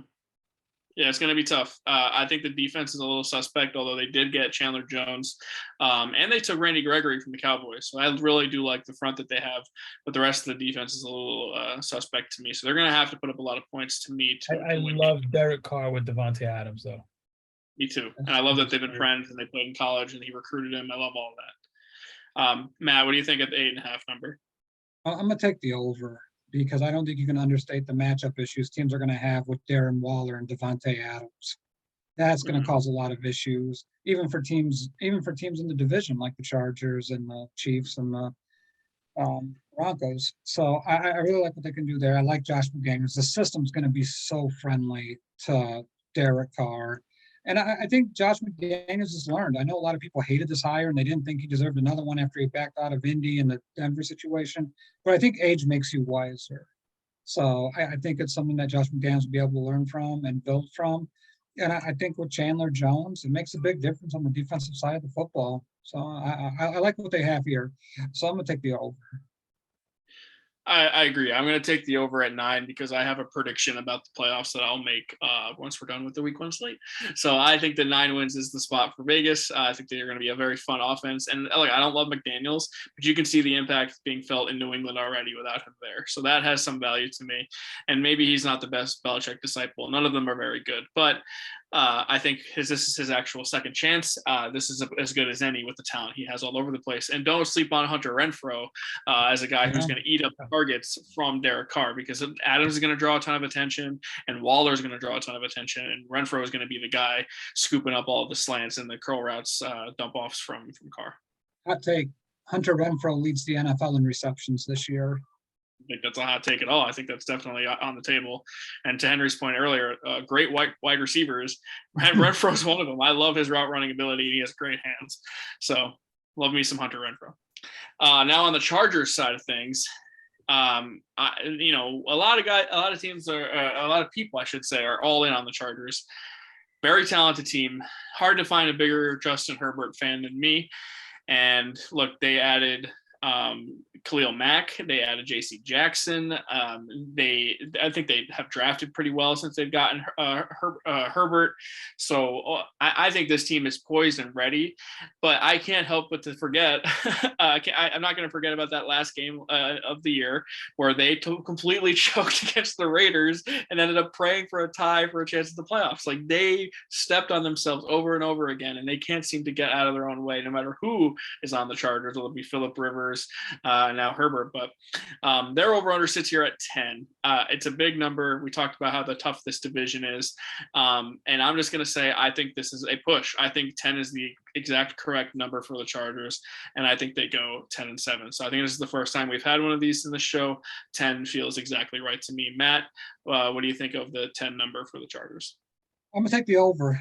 I like the Chargers a lot this year. I think defense matters. And when you can take away a number 1 wide receiver with JC Jackson, you can have Derwin James roaming over the top, and you can rush the passer with Mack and Bosa. I mean, I don't know what the hell else you can do defensively to be better than that. I mean, it's really good. And they have a really solid defense. And keep in mind, they have a Vic Fangio disciple as the head coach and Brandon Staley. The one thing I don't like is Brandon Staley, because I think for all the things that he did right, sometimes there's value in punting the football and going for it when you're on your end of the 50 is just bad football. It's bad decision making. I don't care what the analytics say. You know how we talk about baseball and football, like analytics are starting to creep in. If you go for it here, you're more likely to score, whatever it may be. Sometimes you have to play common sense. It's like, okay, well, the numbers say this, but I know this is the right decision to make. and let my defense get me out of this. But I like the Chargers, and I actually like them to win the division, but we'll get to that later. All right. Henry, 10 for Los Angeles Chargers. What do you think? I'm going to pull up. I don't want to say this person's name because he's no longer in the group. He was doing a show with you. I'm going to pull a former person and just shoot myself in the foot. I said something a few minutes ago. I said no team gets 10 wins in this division. I think the Chargers get exactly 10 wins. I looked at their I know schedule. who exactly you're talking about. Yeah. I know you'd look it up. I don't even know who you guys are talking about. Randy will put it in the chat. Randy will put it in the chat. I'm going to do a couple hair flips for you. Yeah. Oh God. I think the Chargers have a much lighter schedule than the rest of that division. It's rough, but it's easier. I mean, they have a 4-game stretch where they go Jacksonville, Houston, Cleveland, and Seattle. So, I mean, I'm going to take the Chargers. I'm going to take the 10 wins. Like Matt said, I think they win the division, even though that's jumping in a little bit. All right. So this game, you have the Raiders as home dogs. You got the Chargers get favored by 3 points. I'm going to take the Raiders getting the points at home when it's this close of a matchup with these two teams in a really good division. If you're getting points as the home team, I'm going to take you. So I think the Raiders win and cover. I think the Chargers win. Okay. Yeah, I think the Chargers. This is Raiders. a really, really good game too. I think this is the best game of the week. And I'm going to take the Chargers to win, but I think the Raiders cover. I think it's a 1-point game at the end. Yeah. But by the way, I think Justin Herbert kind of takes his mantle back from Joe Burrow as that. I see these two guys as Manning and Brady coming in. I think they're going to kind of always be those guys that go against each other, whether it's intentional or not. But I think Herbert kind of reascends to the top of the mantle of these two this season. And that's just good for us, right? I mean, look, these two guys are doing what they can do. These fucking guys are great. It's something to talk about how healthy the quarterback position is in the NFL. I know the quarterback poll kind of turned out with a couple of blowouts, but anytime you can feature guys like Josh Allen, Patrick Mahomes, Justin Herbert, Joe Burrow, Aaron Rodgers is probably at the end of his career. See, but even that, look what you said. You just, and that's what I love about this game is that you have the first 4 guys you named are 2 guys that are running quarterbacks who play a completely different style of football. Then you have Burrow and Herbert who play the more traditional pocket passer, fucking killer accuracy, balls of steel. You gotta love where the quarterback position is right now. Yeah, you're not going to find a bigger Herbert fan than me. I love the guy. I think he's has potential to be, peak the best quarterback in the league. I think he has Mahomes potential, and I don't take that lightly. I think he has as good of an arm strength. I don't think he's as creative with his legs or extending plays and stuff, but overall physical ability, I think he's got it all. Mind you, Lawrence is supposed to be better than both of them, right? Yeah, you never know. Yeah, he's just in a really terrible situation. But it sucks. Okay, so now it's time for Sunday Night Football, and it's the same game that kicked off the season last year. It is the Bucs going to Dallas this time to play the Cowboys. Tom Brady, 45 years old. The first snap he takes, he'll be the first 45-year-old to ever play in an NFL game. The geriatric bastard will not go away. He's like a cockroach. But hey, he retired. He unretired. Now, there could be family issues. There could be wifey issues, some kid problems. Who knows? The guy's getting plastic surgeries left and right. He looks weird. He doesn't look like a natural person anymore. It's just clearly he's had work done. That's okay. Do you, man, I guess. But I expect this to be the final year of Tom Brady in the NFL. And the Vegas has confidence in the Bucs in the week NFC and in the week division. They have the over-under set at 11.5. But to me, it's just there's a lot of weird stuff coming into this year with the Bucs. I don't love the Brady stuff coming in as like right now. So I'm gonna say under. I think 11 is more of an accurate number, but even then, I feel like I'm being nice with it. I just think there are more issues with the Bucks than we realize. I think they've taken some blows on the offensive line. I don't. They're gonna be good. Obviously, the NFC is weak, so they're gonna make the playoffs. And they're probably gonna win the division. But 11.5 is a steep number for me. Matt, what do you think? I have to go the under here, and I think once all these things we talk, it's not the same level as Watson, but I mean it's hard going to work when you have home life issues. When you're arguing with your spouse, you're wondering if you're spending enough time with your kids. Like, I mean, there's things to worry about here. And being a 45-year-old quarterback in the NFL, we always talk about how Brady's always defied the odds. Like it shouldn't be happening like this. But there's something that doesn't feel right about this. Like there's pieces to this. Bruce Arians is gone. Then Brady comes back because Bruce Arians is no longer the head coach. There was strain there. It's just, there's a lot there. I'm going to take the under, but I think it's 11. I don't think it's the 10 and a. I don't think it's 12. So they get 11 wins exactly. Yeah, I think that's plenty good enough too. They'll figure it out by the playoffs and be ready to go for that. Henry, 11.5 for the Bucks and the Tom Brady swan song. What do you think? I'm gonna go under. We look, one thing that's undefeated is Father Time, right? And Tom Brady's probably the closest thing to it. And I think he's pushing the limit here. I think Tom Brady has nothing to prove in this game. Whether you're a Brady fan or not, he's arguably the greatest quarterback ever, right? I mean, it is what it is. He's defied the odds. I just, when you start bringing the personal stuff into it, he's missed 4 weeks camp, issues with his wife because, she said he was going to stay home, and those things are distractions. You're getting older, By the way, Bruce Arians is a great coach. Will we agree? Yeah, absolutely. Belichick was a great coach, right? Yep. Yeah. Brady had beef with both of them. I mean, there's something there. Well, I mean, it's ego. It was ego. Of course, it's ego. When you're the best at what you do, you have to walk around with a chip on your shoulder. But I think this is the beginning of the end. I think Brady stayed 1 year too late. I think that the cute, cheeky shit of retiring and coming back was a little tacky. I'm not a fan of it. I think the problems at home show up on the field, and I think the Bucks take a step back, and I think Brady takes a step back. I still think it's enough to win that division, though. So Let me ask you guys this question, because I think we all agree that Brady's to go at this point, right? I'm not sure if there's any disputing that.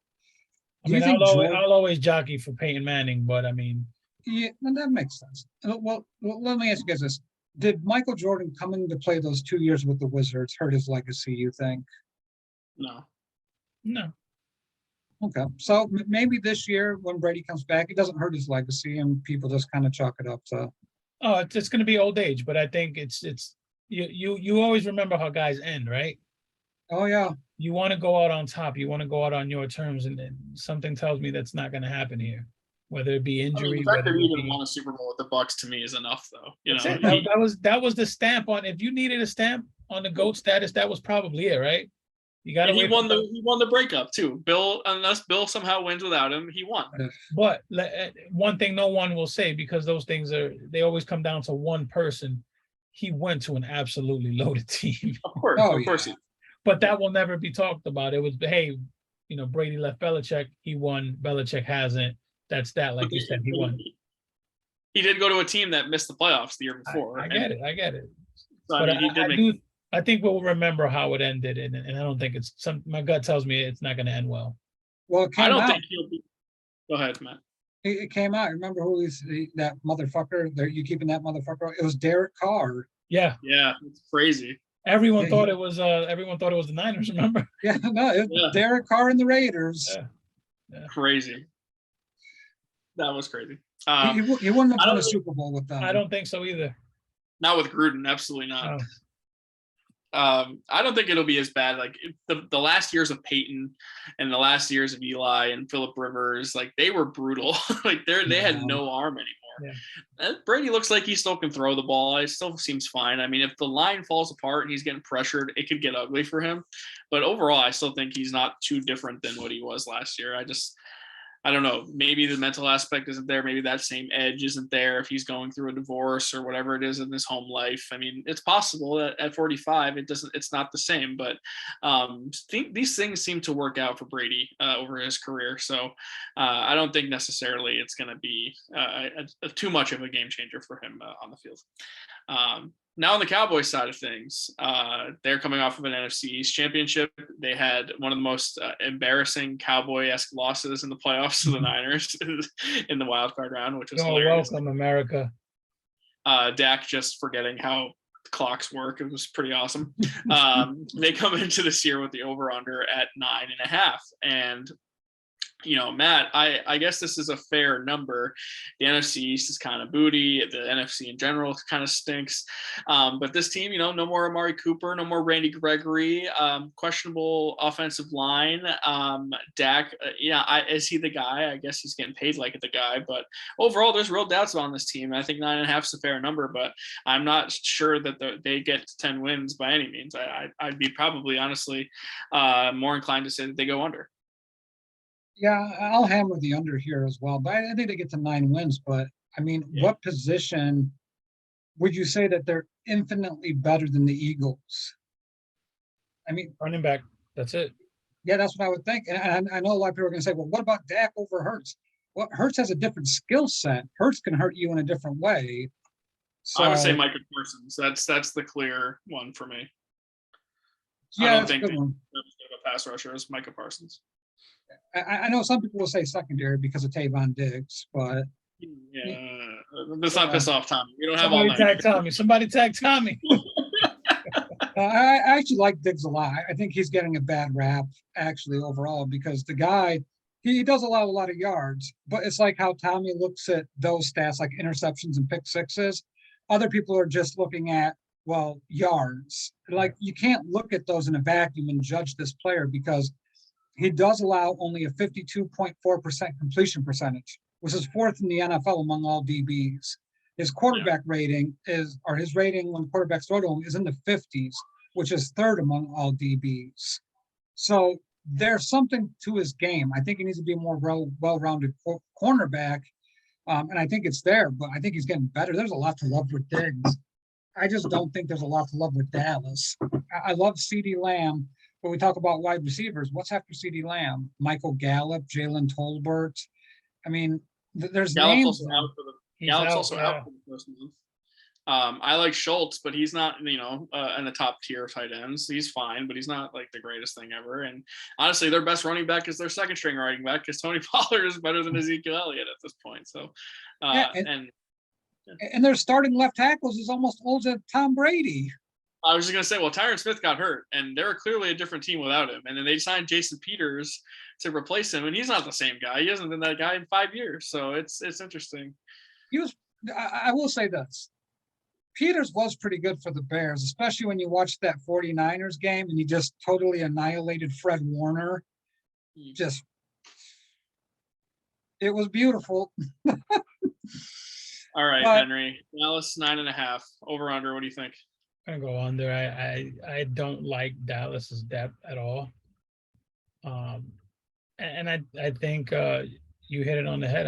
I think Pollard surplants Ezekiel as the number 1 back by the end of the year. It's been 2 years in the making now. You can see it on the field. When Pollard comes in, they're a different offense. Absolutely. Zeke is slow. He can't hit the same hole. He can't hit the holes at the same burst anymore. He doesn't even catch passes at the same rate. It's just, this is why you don't pay running backs, truly. I mean, he has too many miles on him now. He's just not the same guy. This is the year we see that swap, I think. Yeah, it happens to all of them. All right. Now the line on this one is Tampa Bay favored by 2.5. I will take them to win and to cover. I think they win by at least a field goal, if not more. Henry, what do you make of this? I wanted to go upset here. I think Gallup being out, Washington being on the IR, I just can't bet against Tampa Bay in this game. Matt? Yeah, I'm going to take Tampa. I think they cover here. Dallas is beginning their slow trend to the bottom of the division. Gotta love it. All right, Monday Night Football, and if you thought the revenge games were over with, they are not. We have so many revenge angles with this one, and it all stems on one trade. And it could be the Drew Lock revenge game, who's not going to play. It's going to be the Noah Fant revenge game. I mean, who am I actually kidding? It's the Russell Wilson returns home revenge game after 10 years of the Seattle Seahawks quarterback. Now returns with the team that the Seahawks beat in the Super Bowl all those years ago, with a massive extension in his bag as well. The Broncos come into this year now with Wilson. I think they have a good roster. The over-under is at 9.5. We talked about how good this division is. We talked about a lot of talent all over the place and how difficult these schedules are. 9.5 is an interesting number. I'm leaning over, but that over being exactly 10. Henry, we'll start with you. Where are you at with the Broncos? I'm gonna go just under. I'm gonna go 9 wins. I think Russ was a great addition to this team. This team is led by that defense, right? That defense is just it. I don't know that Russ. I know we discussed this contract in the group. I'm not a fan of that contract. I don't think he plays that contract out, but I get it. You had to pay him. It wouldn't shock me if Russ has the game of the season in this coming game. He's just going to absolutely go the fuck off on this game. He's going to rub it in their face, and he is not going to let Pete Carroll let that fucking down. He's throwing 300 yards. He's throwing 3 touchdowns. He's probably rushing for another one. This is going to be a fucking ass whooping of epic proportions. It's going to be the Russell Wilson show this weekend. All right, Matt. Broncos coming in at 9.5. What do you got? In the sake of time here, I'm going to do both Seattle and Denver real quick. Denver's going to go over. They'll get 10 wins exactly. Russell Wilson's actually going to annihilate this pathetic ass team. And if you told me that Seattle's over/under win total was 0.5, I would take the under. As long as Geno Smith is starting at quarterback. By far the worst starting quarterback I've ever seen. And I've seen really bad starting quarterback play. I've been a Bears fan my entire life. And I've seen Jonathan Quinn. I have seen Chad Hutchinson. I have seen some of the worst quarterbacks you could imagine that shouldn't be on an NFL field. And somehow Geno Smith is worse than all of them. I had a policy, do not draft any Seattle players. I didn't draft any Seattle players because this team sucks. It sucks. What's the point spread? Denver by 40? I'll take it. So Seattle's over/under is 5.5. I assume, Henry, you're also taking the under on that. Add a 1 in front of it. It's the worst team in the NFL. It's not close. But what I love is that the reports were that Seattle wanted Drew Lock. Like that was their target. Yeah, that's bad. And I'm like, what the fuck? Why? Because he rapped Young Jeezy on the sideline the one time. That was their actual fucking target in a trade. Like, who does that? Baker Mayfield was sitting out there for a 5th. Yeah. They could have got Jimmy G probably. Right. So this line's 6.5. Matt said he'd take it if it was 40. Henry, I assume you're taking Denver on the points. Absolutely. I also am going to take Denver and the points. All right, so rapid fire time, guys. Let's go through this as quickly as we can because, boy, oh boy, we have taken time on this show. I want to do division winners for both conferences. So I'll lead us off, and I'll just kind of explain how I'm going to do this. In the NFC, in the East, I'm taking the Eagles. In the North, I'm taking the Vikings. The South, I am going to take the Buccaneers. And in the West, I will take the Rams. Now, Matt, how I laid it out, does that make sense? Yeah, East Eagles, North Packers. Internet connection may cut out. West is Rams, South is Bucks. Henry? Eagles, Vikings, Tampa Bay, 49ers. He's taking the Niners. How shocking. All right. In the AFC, I'm going to go Bills in the East. I will go Ravens in the North. I will go Colts in the South. And I'm going to go Chiefs in the West. Bushnell? I'm going to go opposite order. Well, all right, fine. East Bills, North Steelers, South Titans, West will be Chargers. Henry? I'm going East Bills, North Bengals, South, give me the Colts, and West, I'm taking the Chargers. Love it, love it, love it. And now for awards, let's do rapid fire. Your NFL MVP in 2022. I'm going to go Patrick Mahomes. Let's go Hank first. I want to go Josh Allen. I have to go Josh Allen. That's been my guy, right?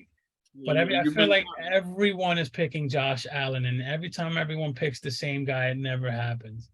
Right. Justin Herbert. All right. Matt, Justin Herbert. Hey, I picked Herbert that- last year. So that was not planned. No, it was not. defensive player of the year. I'm tempted to go TJ Watt for the three-peat, but I am going to go Micah Parsons of the Cowboys. Matt, Nick Bosa.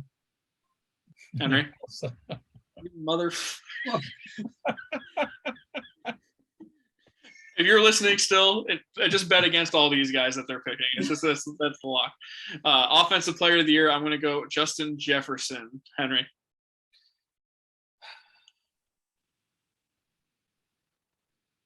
I mean, can Justin Herbert win both?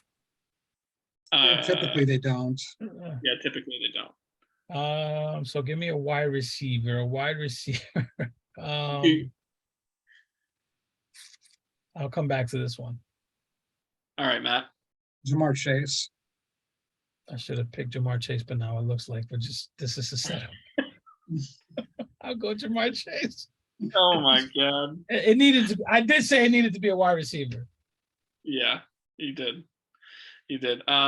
Coach of the year. I'm gonna go. This one is tougher, but I'm gonna go Frank Reich. Matt. Like Vrabel. Vrabel. Okay. Henry. Mike McDaniels. All right. I like that. I like that. Comeback player of the year. I'm going Jameis Winston. Henry. Jameis Winston. I agree. Matt. I'm going to go Khalil Mack. All right. Offensive rookie of the year. This one is tough, but I think I'm going to go Chris Olave. Hank? You got me here. I'll just George Pickens. It's a good one. I mean, I think a lot of people are going for that, and I think that's why I lean against it, but That's the Josh Allen thing, right? yeah. You got one, Henry? I'll jump on the bandwagon. Pickens? Yep. All right. Defensive rookie of the year. I'd be shocked if it was not Aiden Hutchinson. Matt?